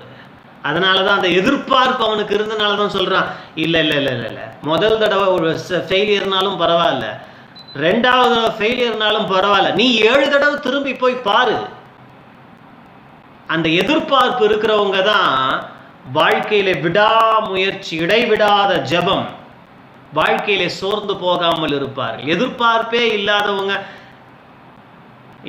it's like taking a shot in the dark and you will hit it every time. எதிர்பார்ப்பு இல்லாதவங்க இருளில் தடவி கொண்டிருக்கிறவர்களை போல, வந்தாலாவும் வராட்டி ஒன்றும் பிரச்சனை இல்லை. For them life is a gamble. No, life is not a gamble. அவங்க வாழ்க்கையை சூதாட்டம் போல் வாழ்ந்து கொண்டிருப்பாங்க. நடந்தா நல்லது, நடக்கலனாலும் ஒன்றும் பிரச்சனை இல்லை. இல்லை, எலியா அப்படி இல்லை. எலியா முழங்கால் படி இட்டு கொண்டு அவன் சொல்லுகிறான், போய் பாரு, முதல் தடவை கிடைக்கலனா என்ன, ரெண்டாவது தடவை ஒன்றும் தெரிலனா என்ன, நீ 7 தடவை போய் பாருப்பா. இந்த மாலை நேரத்தில் உன்னையும் கூட வாழ்க்கையை வாழ வைக்க உந்தி தள்ளும் சக்தி, உன்னுடைய பெட்ரோல், உன்னுடைய ஃபியூவல் என்ன தெரியுமா? இந்த எதிர்பார்ப்பு. நீயும் சொல்லணும், தாவீதை போல, ஆபிரகாமை போல, உன்னுடைய வாழ்க்கையிலும் அப்படிப்பட்ட ஒரு எதிர்பார்ப்பு இருக்கணும். நான் கர்த்தருடைய நன்மையை காண்பேன் என்று நான் என்ன பண்ணுகிறேன் விசுவாசிங்க. நீங்களா ஏதாவது ஒரு எதிர்பார்ப்பை வச்சுக்க கூடாது. மைண்ட் யூ, நான் தான் முதலே சொல்லிட்டேன். நீங்களா எதனா ஒரு எதிர்பார்ப்பை ஏற்படுத்திக்கிட்டு அது நடக்கலைன்னா அப்புறம் ஆண்டவர் அந்த மெசேஜில் சொன்னார் ஆனால் ஒன்றுமே நடக்கலை. இல்லை, எதிர்பார்ப்பு கர்த்தருடைய வார்த்தை உங்களுக்கு உருவாக்கணும். Allow the word of God to inject expectations in life. People have unfair, unrealistic expectations. I am not talking about that. People sometimes build castles in the air. கற்பனை கோட்டையெல்லாம் கட்டிக்கிட்டு அப்புறம் பிரதர் சொன்ன மெசேஜ் நடக்கலைன்னு சொல்ற, அதுக்கு நாம் பொறுப்பாக முடியாது. கர்த்தருடைய வார்த்தை, ஆபிரகாமுக்கு கர்த்தருடைய வார்த்தை ஒரு நம்பிக்கையை உருவாக்குச்சு. பிள்ளை பிறக்கும்ன்ற ஒரு எதிர்பார்ப்பு. எலியாவுக்கு மழை பெய்யும் என்கிற ஒரு எதிர்பார்ப்பு. இன்றைக்கு என்னுடைய வாழ்க்கையிலே அப்படிப்பட்ட ஒரு எதிர்பார்ப்பை உண்டாக்குவது, உருவாக்குவது கர்த்தருடைய வார்த்தையாய் இருக்க வேண்டும். அதுதான் உன் வாழ்க்கையை உந்தி தள்ளும் சக்தி.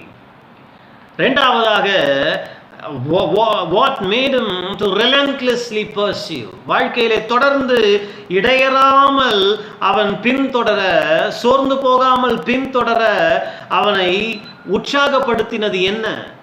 யோசித்து பாருங்க. அவனை உற்சாகப்படுத்தினது இரண்டாவது என்ன தெரியுமா? Elias participation. எலியாவினுடைய பங்களிப்பு ரொம்ப முக்கியம்.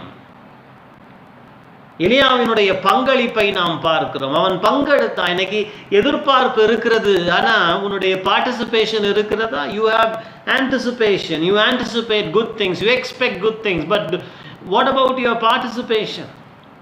You may say, what do you mean? See, நீங்களும் நானும் எதிர்பார்ப்பு கொண்டிருக்கிறவர்களாய் மாத்திரம் அல்ல பிரியமானவர்களே, நீங்களும் நானும் இந்த உலக வாழ்க்கையிலே, ஆவிக்குரிய வாழ்க்கையிலே நாம் பங்களிக்க வேண்டும்.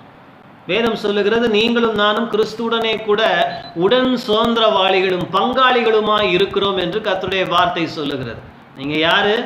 கிறிஸ்துவுடனே கூட joint heir with Christ. joint heir with Christ அப்படின்னா கிறிஸ்துவுடனே கூட சுதந்திரவாளிகள். நீங்க இல்லாம அவர் இந்த உலகத்துல ஒன்றும் செய்ய முடியாது.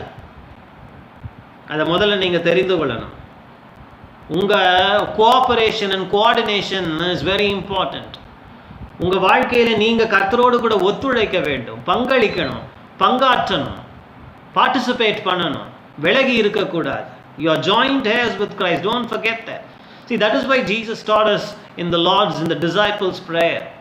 In the Lord's Prayer, He said, when you pray also saying, Lord, thy will be done and thy kingdom come as it is in heaven.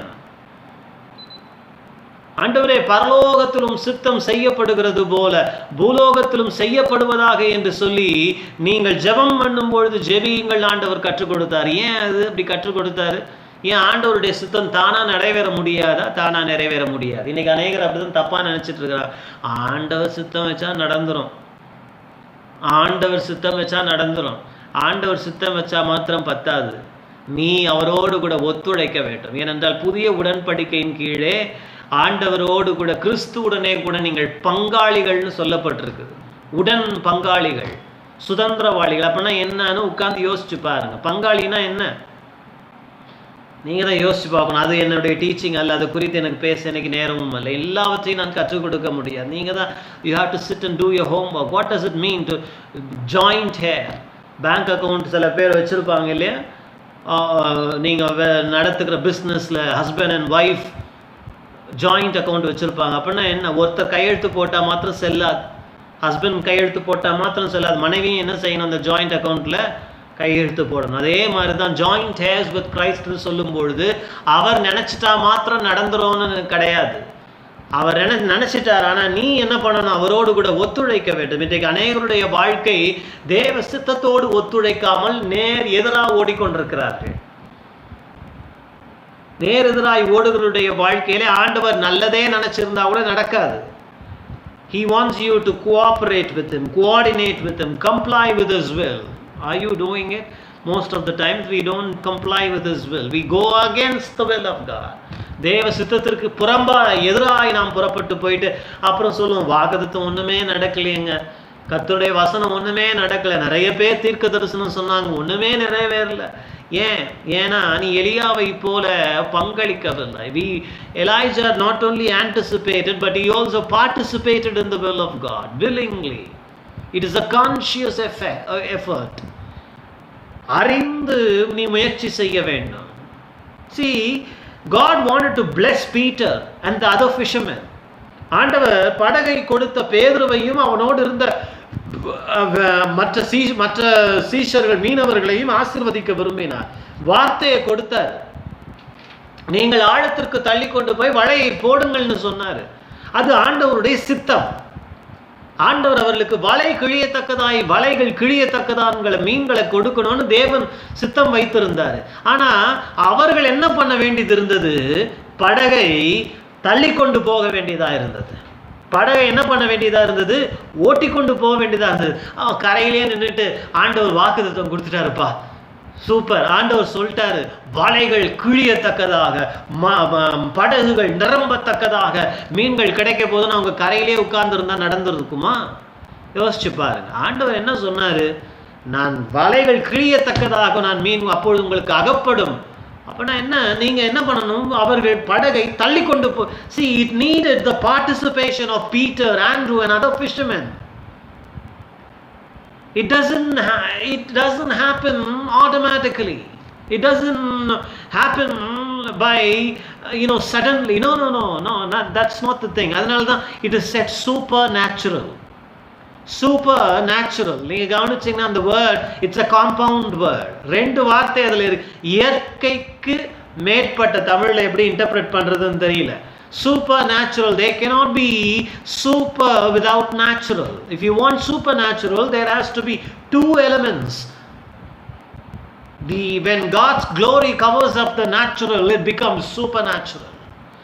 Natural இல்லாம supernatural கிடையாது. இந்த மாலை நேரத்தில் பரிசுத்த ஆவியானவர் உன்னோடு கூட பேசுவார். அதனால இயேசு அழகாய் கற்றுக் கொடுத்தார், பரலோகத்திலும் சித்தம் செய்யப்படுவது போல பூலோகத்திலும் செய்யப்படுவதாக. ஆண்டவரே, என் வாழ்க்கையிலும் சுத்தம் செய்யப்படுவதாக. அது முதல்ல ஜெபத்தில் ஆரம்பிக்குது. அப்புறம் படகை தள்ள வேண்டிய இடத்துல தள்ளணும். சில நேரங்களில் ஆழத்துக்கு போகணும்னு சொல்லுவார், சில நேரத்தில் வலது பக்கமாக போடுன்னு சொன்னார், சில நேரத்தில் ஆண்டவர் சொல்றார் படகும் வேணாம் வலையும் வேணாம் தூண்டில கொண்டு போய் போடுன்னு சொன்னார்.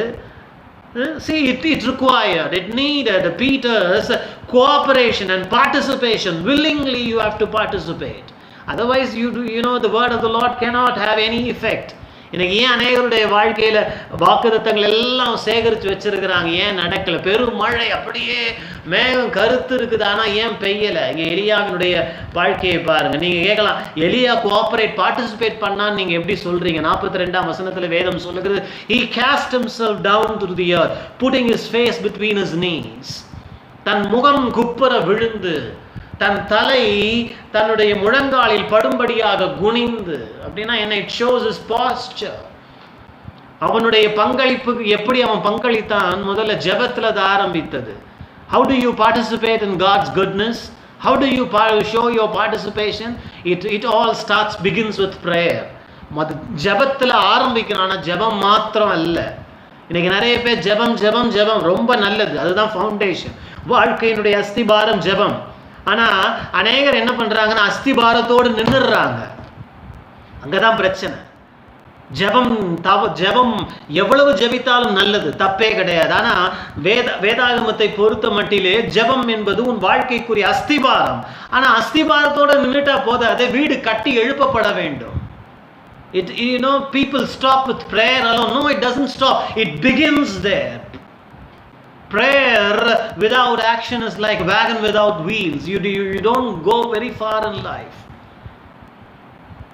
கிரியை இல்லாத ஜெபம் எப்படி சொல்றது, சக்கரம் கழன்ற தேரை போன்றது, ரொம்ப தூரம் போக முடியாது.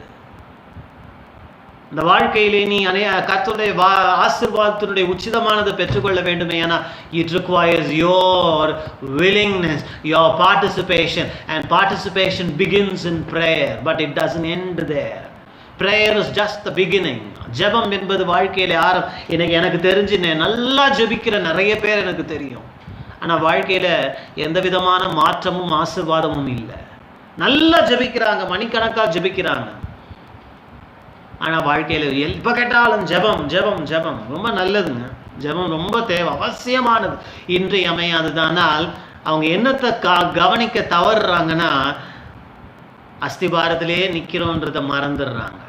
ஜெபம் மாத்திரம் பண்ணிட்டா எல்லாம் நடந்துரும்னு நினைக்கிறாங்க. இல்லை, உம்முடைய ராஜ்யம் வருவதாக, உம்முடைய சித்தம் பரலோகத்தில் செய்யப்படுவது போல பூலோகத்தில் என் வாழ்க்கையிலும் செய்யப்படுவதாக என்பது வெறும் ஆரம்பம்.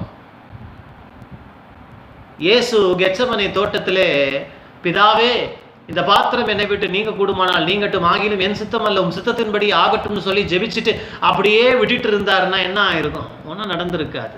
அவர் அந்த துக்கத்தின் பாத்திரத்தை பானம் பண்ணினார், அதாவது சிலுவை மரணத்திற்கு தம்மை தாமே தாழ்த்தினார். He participated willingly, and that is why he is glorified. We want glory, but we don't want to go through afflictions and sufferings. No. You have to cast yourself down to the earth, and it begins on your knees, but that doesn't end on your knees. May the Lord speak to you. What pushed Elijah in life? எலியாவை தொடர்ந்து 7 தடவை புறப்பட்டு போய் பார்க்கும்படி செய்தது என்ன? எதிர்பார்ப்பு, பங்களிப்பு. மூன்றாவதாக, the first thing is anticipation or expectation. The second is participation, and the third thing is Elijah's repetition. Routine, repetition, மறுபடியும் வழக்கமான. இந்த சொல்ல நமக்கு எல்லாருக்குமே பிடிக்காத சொல்லு இல்லையா? routine life, drudgery. Routine life is boredom, monotony. Life is monotonous இல்லையா? Eat, pray, repeat. Eat, pray, work, repeat. Pray, eat, work, repeat. இந்த ரிப்பீட் என்பது நம்ம எல்லாருக்கும் கஷ்டம்தான். நம்முடைய ஹியூமன் சிஸ்டம், நம்முடைய மனித இயல்பு எப்போதுமே புதுசாக ஏதாவது எதிர்பார்க்கும். பாருங்கள், நம்ம மனம் எப்போதுமே அப்படிதான். புது வீடு கொஞ்ச நாள் ஜாலியாக இருக்கும், புது ட்ரெஸ்ஸு கொஞ்ச நாள் ஜாலியாக இருக்கும், புது வண்டி கொஞ்ச நாள் எக்ஸைட்டிங்காக இருக்கும், புதிய நண்பர்கள் வட்டாரம் கொஞ்ச நாள் நல்லா இருக்கும், புதிய இடம் நல்லா இருக்கும் இல்லையா? புது வேலை கொஞ்ச நாள் எக்ஸைட்டிங்காக இருக்கும், புதுசாக சமைச்சு சாப்பிட்றது ரொம்ப நல்லா இருக்கும். ஆனால் வாழ்க்கை என்பது எப்பொழுதுமே அப்படி வாழ முடியாது. சில நேரங்களிலே, சில காலகட்டத்திலே செஞ்சதையே செய்து கொண்டிருக்க வேண்டும். Repetition. Elijah's repetition is commendable, laudable. See, we don't like it. Even I don't like it. No one likes routine. இல்லையா? நம்ம எல்லாருமே புலம்புவோம், எல்லாமே புலம்பிட்டு தான் இருக்கிறோம். என்ன வாழ்க்கை, காலைல எழுந்திரிச்சா அதே தான், ஜபம் பண்ணுறோம், அப்புறம் சாப்பிட்றோம், அப்புறம் திரும்ப வேலைக்கு போகிறோம், வரோம், சாப்பிட்றோம், திரும்ப வீட்டுக்கு வரோம், படுக்கிறோம், தூங்குறோம், எழுந்திரிக்கிறோம், துவைக்கிறோம் இல்லையா, கழுவுறோம், ஒழுவுறோம், திரும்பவும் படுக்கிறோம், தூங்குறோம், திரும்பவும் எழும்புறோம், திரும்ப சாப்பிட்றோம், வேலைக்கு போகிறோம். Routine. Yes, it's boredom, monotonous. But when monotonous, when repetitiveness, when routine is turned over to the hands of God, even the mundane things become glorious. Even the mundane things become glorious. The routine and the repetitiveness, மறுபடியும். நீங்கள் கேட்கலாம், எலியாவினுடைய வாழ்க்கையில் மறுபடியும் எங்கே வந்தது? மறுபடியும் செஞ்சதே எங்கே செஞ்சான்? நம்ம வழக்க நம்ம சொல்கிறோம், அரைச்சமாவே அவன் எங்கே அரைச்சான் அப்படின்னு நீங்கள் கேட்டிங்கன்னா, 7 தரம் போய் பார்த்துட்டு வந்தான் பாருங்க. அதுதான் அரைச்சமாவே அரைக்கிறது. சில நேரங்களில் ஆண்டவர் நம்மளை அப்படி தான் விடுவார் வாழ்க்கையில். சில நேரங்களில் செய்ததையே செய்ய விடுவார். யோசிக்கலாம், ஒன்றுமே புதுசாக இல்லையே, ஒன்றுமே எக்ஸைட்டிங்காக இல்லையே, அதே ஊழியம், அதே குடும்பம், அதே ஏரியா, அதே வட்டாரம், அதே எல்லை பகுதி, இதே தான் என் வாழ்க்கையில். ஒரு வித்தியாசமே இல்லையே. இன்னைக்கு எலியாவினுடைய வாழ்க்கையில 7 தரம், மோசையினுடைய வாழ்க்கையில 40 ஆண்டு காலம். யோசிச்சு பாருங்க, 40 ஆண்டு காலம் எகிப்திலிருந்து அவன் ஓடி வந்த பிறகு பார்வோனுடைய முகத்திற்கு விலகி தப்பிச்சா போதும்னு கொலையை பண்ணிட்டு அதுலேருந்து பனிஷ்மெண்ட்லேருந்து தப்பிக்கிறதுக்கு அவன் வந்தான். 40 ஆண்டு காலம் மோசே என்ன பண்ணினான் யோசிச்சு பாரு. What did Moses do? Moses and monotonous Moses' life. You know, he was a man like us. அவனுடைய வாழ்க்கை எப்படி இருந்திருக்கு யோசிச்சு பாரு. காலைல எழும்பி இல்லையா, லஞ்ச் பேக்கெட்டை கட்டிக்கிட்டு ஆடுகளை ஓட்டி கொண்டு எங்கே போனான்? ஓரேவின் பர்வதத்திற்கு போனான். 1 நாள் 2 நாள் அல்ல, 40 ஆண்டு காலம். டெய்லி லஞ்சை கட்டிக்கிட்டு, டெய்லி உணவு பொட்டலத்தை எடுத்துக்கொண்டு, கையில் கம்பை எடுத்துக்கொண்டு, அந்த மெய்ப்பனின் கோலோடு கூட தன் சொந்த மந்தை கூட கிடையாது, மாமனார் வீட்டு மந்தை ஓட்டிக்கொண்டு ஓரேவின் பர்வதத்திற்கு போனோம். ஓரேவின் பர்வதம் நீங்கள் என்ன நினைக்கிறீங்க? நம்மள மாதிரி சிட்டி ரொம்ப அழகாக ரொம்ப ரொம்ப நல்லா இருந்தது ஒன்றும் அங்கே கிடையாது. பார்க்கறதுக்கு ஒன்றுமே கிடையாது. It's a try place. You know, they were little pastures for the flock. That's all. There was nothing exciting. There was nothing, adventurous. There was nothing colorful. There was nothing, to enjoy. There was nothing for his 5 senses. அவன் 5 புலனுக்கும் அங்கே ஒன்றுமே கிடையாது விருந்து படைப்பதற்கு. எத்தனை நாட்கள்? 40 ஆண்டு காலம். And what is your life and what is my life? யோசிச்சு பாருங்க. 40 ஆண்டு காலங்க, அதே வேலை, அதே மந்தை. சொல்கிறோம் சில நேரங்களில், ப்ரமோஷனே இல்லை வேலையில், இதே இப்படியே நிலையிலேயே இருக்கிறேன், அதே கிரேட்லேயே இருக்கிறேன், அதே ஆஃபீஸ்லேயே இருக்கிறேன், இதே தான் அரைச்ச மாவையே அரைச்சி கொண்டிருக்கிறேன். எலியா சொல்லுகிறான், நீ இன்னும் 7 தரம் போ. மோசையை பார்த்து ஆண்டவர் சொல்லியிருப்ப, நீ 7 தரம் அல்ல, 40 ஆண்டு காலம் இதே மாவை தான் அரைக்க போகிற. யோசிச்சு பாரு. I don't know how God is leading you. Are you tired and are you weary because of monotonous life? Are you become weary in life? வாழ்க்கையில் இளைப்படைந்து போய்விட்டாய். இதே வாழ்க்கை இல்லைன்னு சொன்னால் நீங்கள் பொய் சொல்கிறீங்கன்னு அர்த்தம். பேசுகிற நானும் சரி, கேட்கிற நீங்களும் சரி, இந்த ரெப்படிஷன் நம்முடைய வாழ்க்கையில் நடப்பது நிமித்தம் நாம் இழைத்து போகிறோம். அப்போ பிரதர், இதுக்கு என்னதான் வழின்னு சொன்னீங்கன்னா, வழி ஒன்றும் கிடையாது, ஆனால் வாக்குத்தத்தம் இருக்கிறது. கலாத்தியருக்கு நிருபம் 6ஆம் அதிகாரம் என்று நினைக்கிறேன். Turn your Bibles, if you have, to the book of Galatians chapter 6. What does the Bible say about this chapter 6 and verse 9? 6-9. நன்மை செய்கிறதில் சோர்ந்து போகாமல் இருப்போமாக, நாம் தளர்ந்து போகாதிருந்தால் ஏற்ற காலத்தில் அறுப்போம். And let us not be weary in well doing, for in due season we shall reap if we faint not.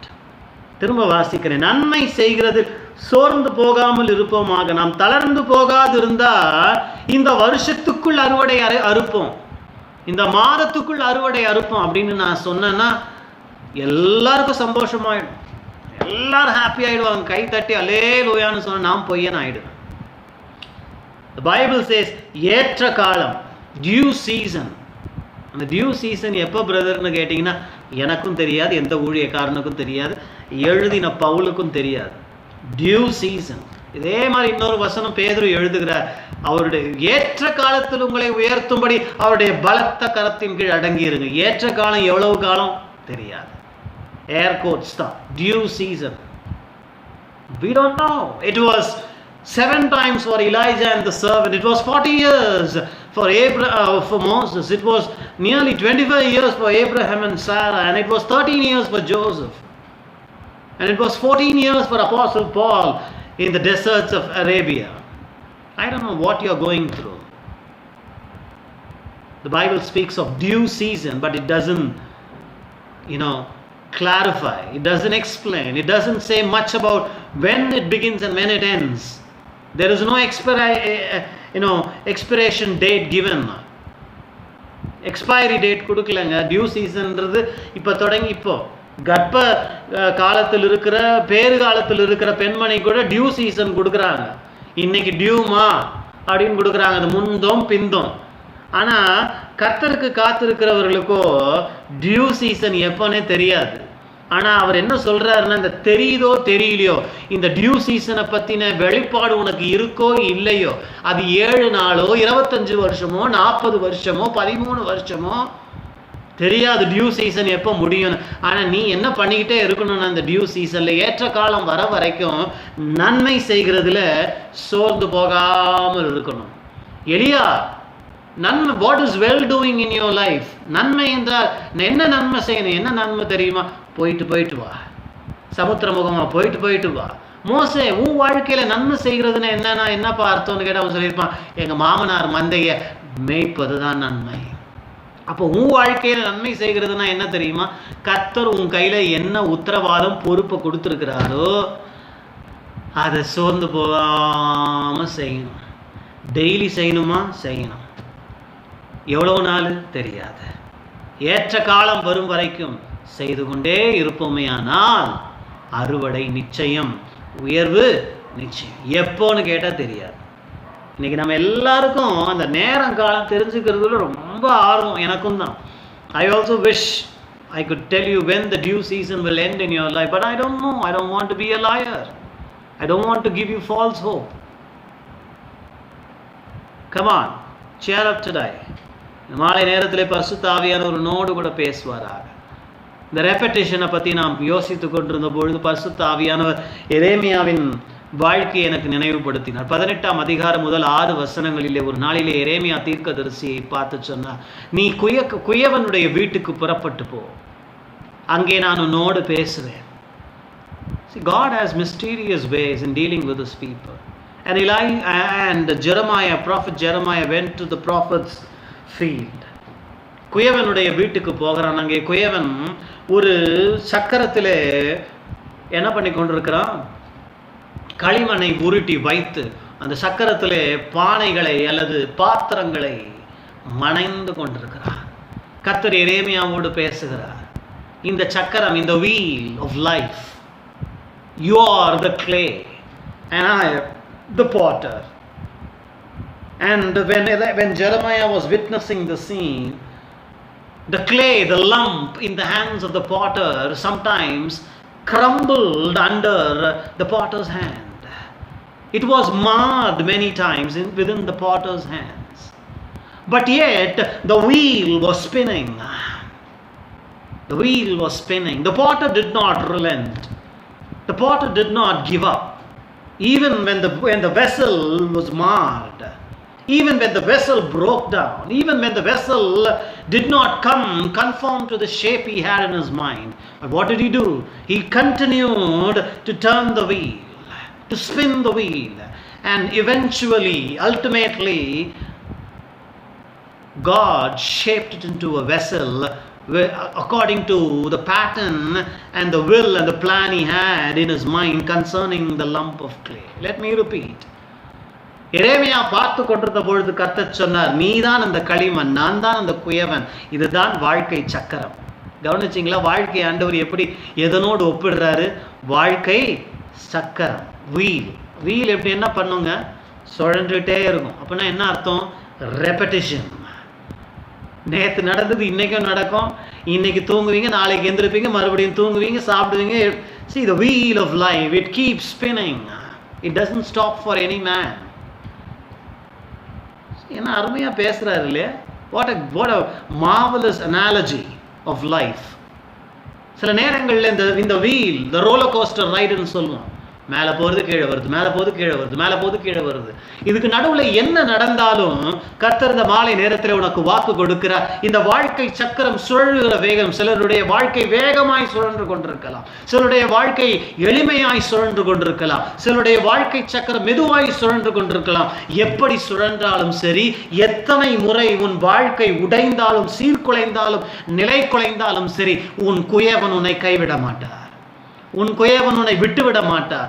எத்தனை தடவை நீ வாழ்க்கையில விழுந்தாலும் மறுபடியும் அந்த களிமண்ணை எடுத்து மறுபடியும் அந்த குயவன் தன் மனதில் அந்த களிமண்ணை குறித்து வைத்திருந்த திட்டத்தின்படி அதை வணைந்து உருவாக்கி அழகான பாத்திரமாய் வடிவமைத்தது போல இந்த வாழ்க்கை சக்கரம் இன்றைக்கு உனக்கு பிடிக்காமல் இருக்கலாம், உனக்கு போரிங்கா இருக்கலாம், உனக்கு மொனாட்டனஸா இருக்கலாம், ரெப்படிஷனா இருக்கலாம். 7 தடவை 40 ஆண்டுகள் 13 ஆண்டுகள் 25 ஆண்டுகள் என்று நீ சோர்ந்து போய் இருக்கலாம். பல தடவை அதன் நடுவில் நீ உடைந்து போய் இருக்கலாம். ஆனால் நற்செய்தி என்ன தெரியுமா? ஒரு அருமையான குயவன் கையிலே நாம் இருக்கிறோம். ஹல்லேலூயா. அந்த சக்கரம் யார் கண்ட்ரோல்ல இருக்கு தெரியுமா?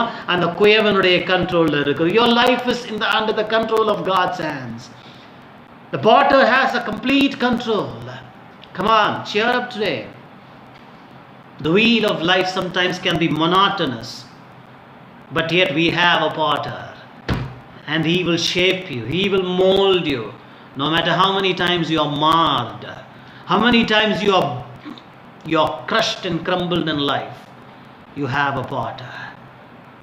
7 தடவை 40 ஆண்டுகள் 13 ஆண்டுகள் உன் வாழ்க்கை எத்தனை நீ சொல்லலாம்? இதேதான் பல ஆண்டுகளாய் நான் சொல்லுகிறேன், கர்த்தர் உன்னை உருவாக்கி கொண்டிருக்கிறார். 4வதாக எலியாவை 7 தடவை போய் பார்க்கும்படி உந்தி தள்ளினது என்ன? It was not his anticipation, his participation in the will of God, in the plan of God, and repetition. repetitive-ஆ சில விஷயங்களை பண்ணும் பொழுது இல்லையா கர்த்தர் உன்னை உருவாக்குகிறார். And not only it speaks of Elijah's perception, எலியாவினுடைய கண்ணோட்டத்தை நாம் பார்க்கிறோம். நீங்க கேட்கலாம், இது எங்க இருந்து நீங்க எடுக்கிறீங்க? எங்கிருந்து எலியாவினுடைய பெர்செப்ஷன், எலியாவினுடைய கண்ணோட்டம் பத்தி இங்க ஒண்ணுமே சொல்லலையே. 44ஆம் வசனத்தை வாசிங்க, 1 ராஜாக்களின் புஸ்தகம். அங்கே கர்த்தர் எலியாவினுடைய பெர்செப்ஷனை பத்தி நம்மோடு கூட பேசுகிறார். 7ஆம் தரம் அவன் இதோ சமுத்திரத்திலே ஒரு மனுஷனுடைய உள்ளங்கை அத்தனை சிறிய மேகம் எழும்புகிறது என்றான். அப்பொழுது எலியா சொல்றத கவனிங்க, நீ ஆகாவை நோக்கி மழை உம்மை தடை செய்யாதபடிக்கு ரதத்தை பூட்டி போய்விடும் என்று சொல் என்றான். கவனிச்சிங்களா? வேலைக்காரன் என்ன சொல்றான், அதுக்கு எலியாவினுடைய பிரதி உத்தரம் என்னன்னு பாருங்க. வேலைக்காரன் என்ன சொல்லல, பா மேகம் மூட்டமா வந்துருச்சுப்பா, எல்லாம் கை கூட்டிடுச்சுப்பா, எல்லாம் நிறைவேறிடுச்சுப்பான்னு சொல்ல. அவன் சொல்றான், 7 தடவை போக சொன்னீர், நான் போனேன், இப்ப கடைசி தடவை நான் போய் பார்த்தப்போ ஒரு சின்ன கையளவு மேகம் எழும்புகிறத நான் பார்க்கிறேன்னு சொல்றான். எலியாவினுடைய பெர்செப்ஷனை பாருங்க, எலியாவினுடைய கண்ணோட்டத்தை பாருங்க. வேலைக்காரன் கையளவு மேகமாய் கண்டான், ஆனால் எலியாவினுடைய பார்வை வேறமா இருந்தது. வாழ்க்கை உன் பார்வையை பொறுத்தது, என் பார்வையை பொறுத்தது. பல தடவை அந்த பெர்செப்ஷனை பத்தி பேசி இருக்கிறார், இயேசுவும் பேசி இருக்கிறார். காண்கிற கண் தீமையா இருந்தால் உன் சரீரம் முழுவதும் இருள் என்று வேதம் நமக்கு கற்பிக்கிறது. Life is about perception. வாழ்க்கையை நீ எப்படி பார்க்குறீங்க? இன்றைக்கு அநேகர் வாழ்க்கையை கர்த்தருடைய கண்களின் மூலமாய் பார்ப்பதில்லை. அவங்களுடைய ஃபோக்கஸ் எப்பொழுதுமே வாழ்க்கையில என்ன இல்லையோ இல்லாததான் பார்த்துட்டு இருக்கோம், இருக்கிறத பார்க்காது. இங்க வேலைக்காரனுடைய கண்கள் கையளவு மேகத்தை பார்த்தது, ஆனால் எலியாவினுடைய கண்களோ பெருமழையை பார்த்தது. ஹல்லேலூயா. அதுதான், that shows the difference. 12 பேர் தேசத்தை உளவு பார்க்க போனாங்க, 10 பேர் தேசத்தில் இருக்கிற நன்மையும் கண்டார்கள், அதில் இருக்கிற சவால்களையும் ராட்சத மனுஷர்களையும் கண்டார்கள். ஆனால் 2 பேர் மாத்திரம் அவர்கள் நம்மால் ஆகும் என்று கண்டார்கள். 10 பேருடைய பார்வை வேறமா இருந்துச்சு, காலேபு யோசுவாவினுடைய பார்வை வேறமா இருந்தது. சவுலும் இராணுவமும் கோலியாத்தை வேற மாதிரி சவாலாய் கண்டார்கள். ஆனால் சின்ன தாவீதோ கோலியாத்தை அற்பமாய் பார்த்தான். கர்த்தர் தீர்க்கதரிசிகள் மூலமாய் செருபாபேலோடு பேசும்பொழுது கர்த்தர் சொன்னார், அற்பமான ஆரம்பத்தின் நாளை அசட்டை பண்ணுகிறவன் யார்? அற்பமான ஆரம்பத்தின் நாளை அசட்டை பண்ணுகிறவன் யார்? எனக்கு அருமையான தேவனுடைய பிள்ளைகளை, உன் பார்வை இன்றைக்கு எப்படி இருக்குதோ அப்படிதான் நம்முடைய வாழ்க்கையும் இருக்கும். May the Lord speak to you. இந்த எலியா 2 காரியத்தை பார்த்தான். I wish I had the time, இல்லையா? He saw the intensity of the rain and the imminency of the rain. பியூட்டிஃபுல்லாக இருக்குது இந்த மெசேஜ் இல்லையா? he saw the intensity of the rain and the eminency of the rain. What did Elijah perceive? எலியா கண்டது என்ன? மழையினுடைய மழையினுடைய அளவை கண்டான், மழையினுடைய வேகத்தை கண்டான். வேலைக்காரன் சொல்லலைங்க, எலியாவினுடைய பார்வை. இன்றைக்கு அநேகருக்கு நல்ல பார்வையே இருக்காது, ரொம்ப தவறான பார்வை, அவிசுவாசமான பார்வை, நெகட்டிவ் பார்வை. எப்பொழுதுமே வாழ்க்கையில் இருக்கிற நெகட்டிவையே பார்த்துட்டு இருப்பாங்க. 5 அப்பம் 2 மீன் இருக்குதுன்னு இயேசு பார்ப்பாங்க, ஆனால் இவங்களோ இது ஏமாத்திரம்னு பார்ப்பாங்க. இன்றைக்கு உன் வாழ்க்கை போகிற நிலை எப்படின்னா உன் கண்ணோட்டத்தை பொறுத்தது தான். நீ கேயாசியை போல ஐயோ ஆண்டவனே நம்மை சுற்றிலும் சீரிய படை சூழ்ந்திருக்கிறதே, நாம் தப்பிக்க முடியாது, என்ன செய்வோம்னு நீ பார்க்குறியா? எலிசா எப்படி பார்க்குறாரு தெரியுமா? ஆண்டவரே இவன் கண்களை திறந்தருளும். மலையை சுற்றிலும் என்ன இருந்தது? அக்கினிமயமான குதிரைகளும் ரதங்களும் இருந்தது. மாலை நேரத்திலே எரேமியாவை பார்த்து கேட்டது போல உன்னையும் பார்த்து கேட்கிறார், நீ என்னத்தை காண்கிறாய்? நீங்க பதில் சொல்லுங்க. இன்னைக்கு நீங்க சொல்ல, ஐயோ என்னை சுற்றிலும் 1000 பேரும் 10000 பேரும் விழுகிறதை பார்க்கிறேன், மரணத்தை காண்கிறேன். கர்த்தர் சொல்றார், இல்ல இல்ல இல்ல இல்ல, எலியாவை போல உன் கண்ணோட்டம், உன்னுடைய பெர்செப்ஷன் நன்மையானதா இருக்கட்டும், மேலானதா இருக்கட்டும். கர்த்தருடைய வார்த்தை மூலமாய்க்கு விஷயங்களை பார். நான் அப்படித்தான் பார்க்க கற்றுக்கொள்ளுகிறேன். See, this doesn't happen automatically. You have to try yourself. You have to challenge yourself. He saw the intensity of the rain. He saw the intensity of the rain. That is why he said, clear sky-ஆ இருக்குது. ஆனால் எலியா சொல்கிறான், இல்லை இல்லை சீக்கிரமாக வீட்டுக்கு போ. ஏன்? பெருமழை வரப்போகிறது. The imminency. Imminencyன்னு சொல்லும்போது the rain is imminent. Imminentன்னு சொல்லும்போது சீக்கிரமாக நடக்க போகுது. Go home. பெருமழை மாத்திரமல்ல, சீக்கிரமாக வரப்போகுது. இதெல்லாம் முதல்ல எலியா தீர்க்க தரிசனமாக சொல்லும்போது சொல்லலை, கவனிங்க. ஆரம்பிக்கும் போது என்ன சொல்கிறான்? பெருமழையின் இறைச்சல் சத்தம் கேட்கப்படுதுன்னு தான் முதல்ல ஆரம்பித்தார். இப்போ முடிக்கும் போது 2 காரியத்தை சொல்கிறார். எப்பா, மழை ரொம்ப அதிகமாக இருக்க போகுது, அது மாத்திரமல்ல ரொம்ப சீக்கிரமாய் வரப்போகிறது. 2ஐயும் எப்போ சொல்கிறான்? வானம் கிளியராக இருக்கும்போது, வானம் தெளிவாக இருக்கும்போது சொல்கிறான். மாலை நேரத்தில் முன்னையும் பார்த்து ஆண்டவர் 2 காரியங்களை சொல்ல விரும்புகிறார். உன் வாழ்க்கையிலே உன் சுகவாழ்வு சீக்கிரத்தில் துளிர்க்க போகிறது. விசுவாசிக்கிறீர்களா? வாழ்க்கையை பார்க்கிற பார்வையை மாற்றுங்கள். நேரம் இல்லாதபடினா வேகமாய் கடைசியாய் ஒன்றை சொல்லி நான் முடிக்க விரும்புகிறேன். What pushed Elijah? It was his inspiration in life. What is the last thing?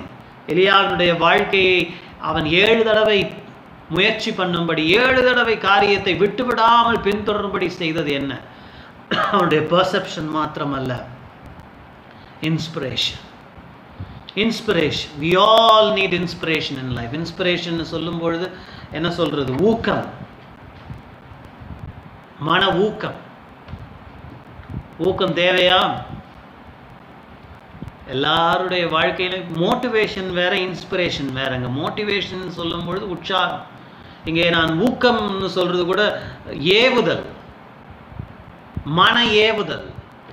இன்னைக்கு இன்ஸ்பிரேஷன்ங்கிற இணையான தமிழ் வார்த்தை என்ன நீங்கள் போய் கண்டுபிடிச்சிங்க, அதுவல்ல என்னுடைய ஜோலி இல்லையா? இன்ஸ்பிரேஷன்.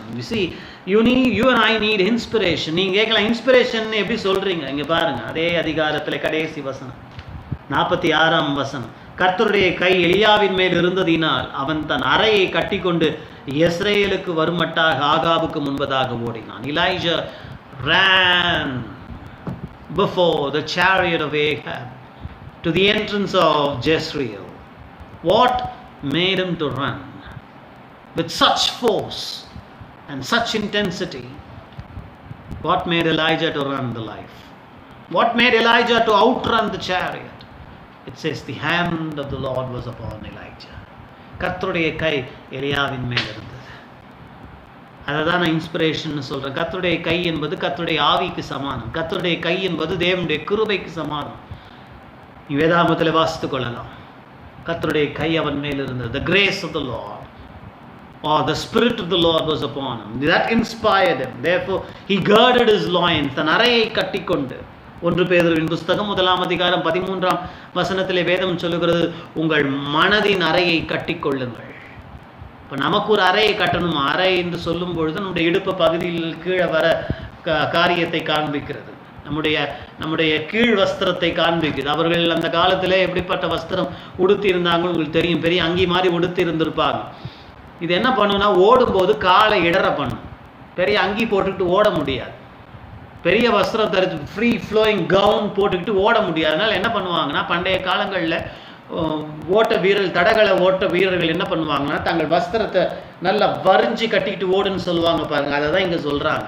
அதை நல்ல வஸ்திரத்தை தூக்கி நல்லா டைட்டாக அந்த பக்கிள் கீழே பெல்ட்டு கீழே போட்டு அதை கட்டிட்டு அப்புறமா ஓடும் பொழுது வேகமாகவும் ஓடலாம், இடரல இல்லாமல் கீழே தவறி விழாமல் ஓடலாம். இங்கே வேதம் சொல்லுகிறது, ஆண்டவருடைய கை அவன் மேல் வந்த உடனே அவனுடைய வஸ்திரத்தை வரிஞ்சு கட்டிக்கிட்டு இடுப்பு கீழே பெல்ட்டு கீழே டைட்டாக போட்டுக்கிட்டு ஓடுறான். ஏன்? ஓடும்பொழுது இடறிடக்கூடாது, ஓடும்பொழுது தவறிடக்கூடாது. இன்றைக்கு என்னுடைய ஓட்டமும் அப்படித்தான் இருக்க வேண்டும். இன்றைக்கி நம்ம வஸ்திரத்தை அல்ல, நம் மனதை கட்ட வேண்டும் என்று 1 பேதுரு 1ஆம் அதிகாரம் 13ஆம் வசனத்தில் வேதம், உங்கள் மனதின் அறையை கட்டிக்கொள்ளுங்க, தெளிந்த புத்தியாய் இருங்கள் என்று வேதம் சொல்லுகிறது. பரிசுத்த ஆவியானவர் உங்களோடு பேசுவாராக. வாழ்க்கையில் எல்லாருக்குமே இந்த ஓட்டத்தை தொடர்ந்து ஓடி முடிக்க, ஒரு காரியத்தையும் சாதிக்க, படைக்க நமக்கு எல்லாருக்கும் இன்ஸ்பிரேஷன் தேவைங்க. இன்ஸ்பிரேஷனே எனக்கு வேணான்னு சொன்னீங்கன்னா நீங்கள் உங்களையே ஏமாற்றி கொள்றீங்க. Are you inspired? Sometimes we get so dejected இல்லையா? வாழ்க்கையில் சில நேரங்களில் ரொம்ப சோர்ந்து போய் உட்கார்றோம் இல்லையா? இன்ஸ்பிரேஷனே இல்லை. See, people who are inspired will be creators, will be designers. நீங்கள் வாழ்க்கையில் பாருங்கள், இன்ஸ்பயர் ஆகிற பிள்ளைங்கள்லாம் ரொம்ப ரொம்ப ஆர்டிஸ்டிக்காக இருப்பாங்க, படைப்பாளிகளாக இருப்பாங்க. இன்ஸ்பிரேஷன் இல்லாதவங்க தான் காப்பி கேட்ஸாக இருப்பாங்க, இமிட்டேட்டர்ஸாக இருப்பாங்க. No, we are not called to be imitators. We are not called to, to imitate someone else. No, we are called to be inspired. Inspiration வேணும். ஏதாவது படைப்பாளிகள் இன்ஸ்பிரேஷனில் தான் படைப்பாங்க. பரிசுத்த ஆவியானவரோடு பேசுவாராக. இன்றைக்கி கர்த்தர் உங்களையும் என்னை அப்படி தான் கேட்குறாரு. Do you have inspiration? Inspiration இல்லாத உங்களுக்கு நீங்கள் கேட்கலாம், பிரதர் இந்த இன்ஸ்பிரேஷனை நான் எப்படி பெற்றுக்கொள்ள முடியும்? நான் 3 காரியங்களுக்கு சொல்கிறேன். 3 விதங்களில் நீங்கள் இன்ஸ்பயர் ஆகலாம். We are inspired by creation. The creation inspires us. அதுதான் நம்ம பாடினோம். All heavens declare the glory of the risen Lord. வானங்கள் அவருடைய மகிமையை விவரிக்கிறது. 19ஆம் சங்கீதத்தில் நீங்கள் வாசிக்கலாம். The handiworks of God display His glory. கிரியேஷனை பாருங்க. கிரியேஷனை பார்க்கலாமா? ஆண்டவரே கிரியேஷனை பார்க்க சொன்னார். தாவீது கிரியேஷனை கண்டு ஆச்சரியப்பட்டபடினால்தான் 19ஆம் சங்கீதத்தை எழுதினான். ஆபிரகாமை கர்த்தர் பார்த்து சொன்னார், எப்பா நீ ரொம்ப சோர்ந்து போய் இருக்கிற, வீட்டில் உட்கார்ந்துக்கிட்டு எப்போ பாரு புலம்பிக்கிட்டே இருக்கிற, எனக்கு என்னத்தை தருவி, எனக்கு பிள்ளை இல்லை, சாராளுக்கும் எனக்கும் பிள்ளை இல்லை, பிள்ளையை தருவேன்னு சொன்னி, ஆண் பிள்ளையை தருவேன்னு சொன்னி, வாக்குத்தத்தம் பண்ணப்பட்ட பிள்ளை இல்லை, பிள்ளை பிறக்கலை, மலடியா இருக்கிறோம், நாங்கள் வயசாயிடுச்சு அப்படின்னு புலம்பிகிட்டே இருக்கிற, வீட்டில் எலியேசரை தவிர எனக்கு வாரிசு இல்லை, நீ புலம்பிகிட்டே இருக்கிற. அதனால நீ என்ன பண்ணு, வீட்டை விட்டு வெளியே வா, வானத்தை அனாந்து பார், நட்சத்திரங்களை பார், கீழே குனிந்து கடல் மணலை பார், இந்த அளவாக நட்சத்திரங்களை போடும் கடல் மணல் அத்தனையாக உன் சந்ததியை பெருக பண்ணுவேன். Abraham was inspired in life. You can draw inspiration from his creation. And what else? His commandments inspire you. உம்முடைய வசனங்கள், உம்முடைய வார்த்தைகள், உம்முடைய கற்பனைகள் நம்மை ஊக்கப்படுத்துகிறது. வாசிச்சு கொள்ளுங்க. 1ஆம் சங்கீதம் 1ஆம் வசனம். அங்கே வேதம் சொல்லுகிறது, His delight is in the word of the Lord. I can quote many quotes, but time is running short. And the last one is, we draw inspiration from champions. ரொம்ப அழகான ஒரு செய்தி. I felt so blessed. The Holy Spirit ministered to me in such a way this day. கடைசியாய் நாம் வெற்றியாளர்கள் மூலமாக ஜெயிக்கிறவர்களை பார்க்கும் பொழுது நம்ம இன்ஸ்பயர் ஆகிறோம். நீங்கள் சொல்லலாம், அப்படின்னா யாரை பார்க்கட்டும்? இந்த உலகத்தில் எல்லாத்தையும் ஜெயித்தவர் ஒரே ஒருத்தர் தான். The only champion is our Lord Jesus Christ. John chapter 16 and verse 33 he said, in this world you will have tribulation, but be of good cheer, for I have overcome the world. உலகத்தை நான் ஜெயித்தேன்னு சொன்ன ஒரே champion அவர் மாத்திரம்தான். அப்போ ஆண்டவரை தவிர இந்த உலகத்தில் சாம்பியன்ஸே இல்லையா பிரதர்? இல்லை இல்லை இல்லை, அப்படி நான் சொல்ல வரல. ஆண்டவர் தான் முதல்ல. ஆனால் அதே ஆண்டவர் எபிரேயருக்கு நிருபம் 6ஆம் அதிகாரத்திலே 10 to 12 வரைக்கும் நீங்கள் வாசிக்கும் பொழுது சொல்றாரு, விசுவாசத்தினாலும் பொறுமையினாலும் வாக்குதத்தங்களை சுதந்தரித்து கொண்டவர்களை உங்களுக்கு எடுத்துக்காட்டுகளாக திருஷ்டாந்தங்களாக வைத்துக் கொள்ளுங்கள்னு சொல்றாரு. அப்போ முதல் சாம்பியன் யாருன்னு கேட்டா ஆண்டவரை பாருங்க. அவர் தான் மரணத்தையும் பாதாளத்தையும் ஜெயித்த பெரிய சாம்பியன். அப்புறமா வேற இன்னொரு சாம்பியன் யாருன்னு சொன்னா, இந்த உலக வாழ்க்கையில நல்ல விசுவாச ஜீவியத்துல விசுவாசத்தின் மூலமாக நல்ல நடத்தையின் மூலமாக பொறுமையின் மூலமாக ஜெயிக்கிறாங்க பாருங்க. அப்படிப்பட்ட ஊழியக்காரர்கள், அப்படிப்பட்ட நண்பர்கள், அப்படிப்பட்ட நமக்கு முன்பு வாழ்ந்து போனவர்கள், வாழ்ந்து கொண்டிருக்கிறவர்கள், வேதாகமத்தில் எபிரேயர் 11ஆம் அதிகாரத்தில் இருக்கிறவர்கள், இவங்க எல்லாருமே சாம்பியன்ஸ் தான். Don't, people sometimes, look at losers and say, such a man failed. நிறைய பேர் என்கிட்ட கேட்குற சில நேரங்களில் கேட்பாங்க, அவங்க அவ்வளோ ஜெபம் பண்ணாங்க, ஒன்றுமே நடக்கலை, அவங்க வாழ்க்கையில் ஒன்றுமே. Why are you looking at losers? God called us to be, called us to look upon champions, draw inspiration from them. ஜெயிச்சவங்களை பாருங்க, தோத்தவங்களை பார்க்க வேண்டிய அவசியம் இல்லை, விழுந்து போனவங்களை பார்க்க வேண்டிய அவசியம் இல்லை, ஜெயித்தவர்களை பாருங்க, இயேசுவை பாருங்க, எபிரேயர் 11ஆம் அதிகாரத்தில் இருக்கிறவர்களை பாருங்க. இந்த உலகத்தில் எத்தனையோ பேர் ஜெயித்து இருக்கிறாங்க, ஜெயித்து கொண்டிருக்கிறாங்க விசுவாசத்தினால், அவர்களை பாருங்க. இன்ஸ்பிரேஷன், லைஃப்ல இன்ஸ்பிரேஷன் ரொம்ப அவசியங்க. அது இருந்தாதான் ஓட்டத்தை ஓட முடியும். எலியா ஓடினான், ஆகாவின் ரதத்தையும் தாண்டி ஓடினான். உங்களாலையும் என்னாலையும் ஓட முடியும். அதுக்கு என்ன தேவை? Inspiration. There are 5 things which God taught me this morning. இந்த 5 காரியங்களும் நமக்கு ரொம்ப அவசியம். Anticipation, your participation, repetition, your perception and inspiration. May the Lord bless you. நாம் ஜெபிக்கலாமா? பரலோக பிதாவே, இந்த மாலை நேரத்திலே ஆண்டவரே, எலியாவினுடைய வாழ்க்கையின் மூலமா எங்களோடு பேசி இருக்கிறீர். வாழ்க்கையில எதிர்பார்ப்பு எவ்வளவு முக்கியம், எங்கள் பங்களிப்பு தேவ சித்தம் நிறைவேறுவதற்கு எவ்வளவு முக்கியம், வாழ்க்கையிலே வழக்கமாய் நடக்கும் விஷயங்களும் எவ்வளவு முக்கியம், எங்களுடைய கண்ணோட்டம் எவ்வளவு முக்கியம், கடைசியிலே ஊக்கம் எவ்வளவு முக்கியம் என்பதை நீர் எங்களுக்கு காண்பித்திருக்கிறீர். ஆண்டவரே, இன்றைக்கு துவண்டு போய் சோர்ந்து போய் இருக்கிற உங்களுடைய பிள்ளைகள் ஒவ்வொருவரையும் பலப்படுத்தி, ஆண்டவரே, சோர்ந்து போகாத, இளைப்படையாத, ஏற்ற காலத்தில் அறுவடை செய்வாய் என்று சொல்லி அவர்களை திடப்படுத்தி இருக்கிற பேரன்புக்காக நன்றி செலுத்துகிறேன். உடைய வார்த்தை தொடர்ந்து அவர்களோடு கூட இடைபடுவதாக. சோர்வுகள் அகன்று போகட்டும், சரீர பலகீனங்கள் நீங்கி போகட்டும், அற்புத அடையாளங்கள் நடக்கட்டும். அவருடைய வாழ்க்கையிலே ஆசீர்வாதங்கள் பெரு மழையாய் பெய்வதை கண்டு உம் திருநாமத்தை மகிமைப்படுத்தும். இந்த நாமத்தினாலே ஆசீர்வதிக்கிறேன். துதி கன மகிமை யாவற்றையும் ஒருவருக்கே செலுத்துகிறோம். இயேசு கிறிஸ்துவின் நாமத்தில் ஜெபிக்கிறோம் பிதாவே. ஆமென். God bless you and God be with you.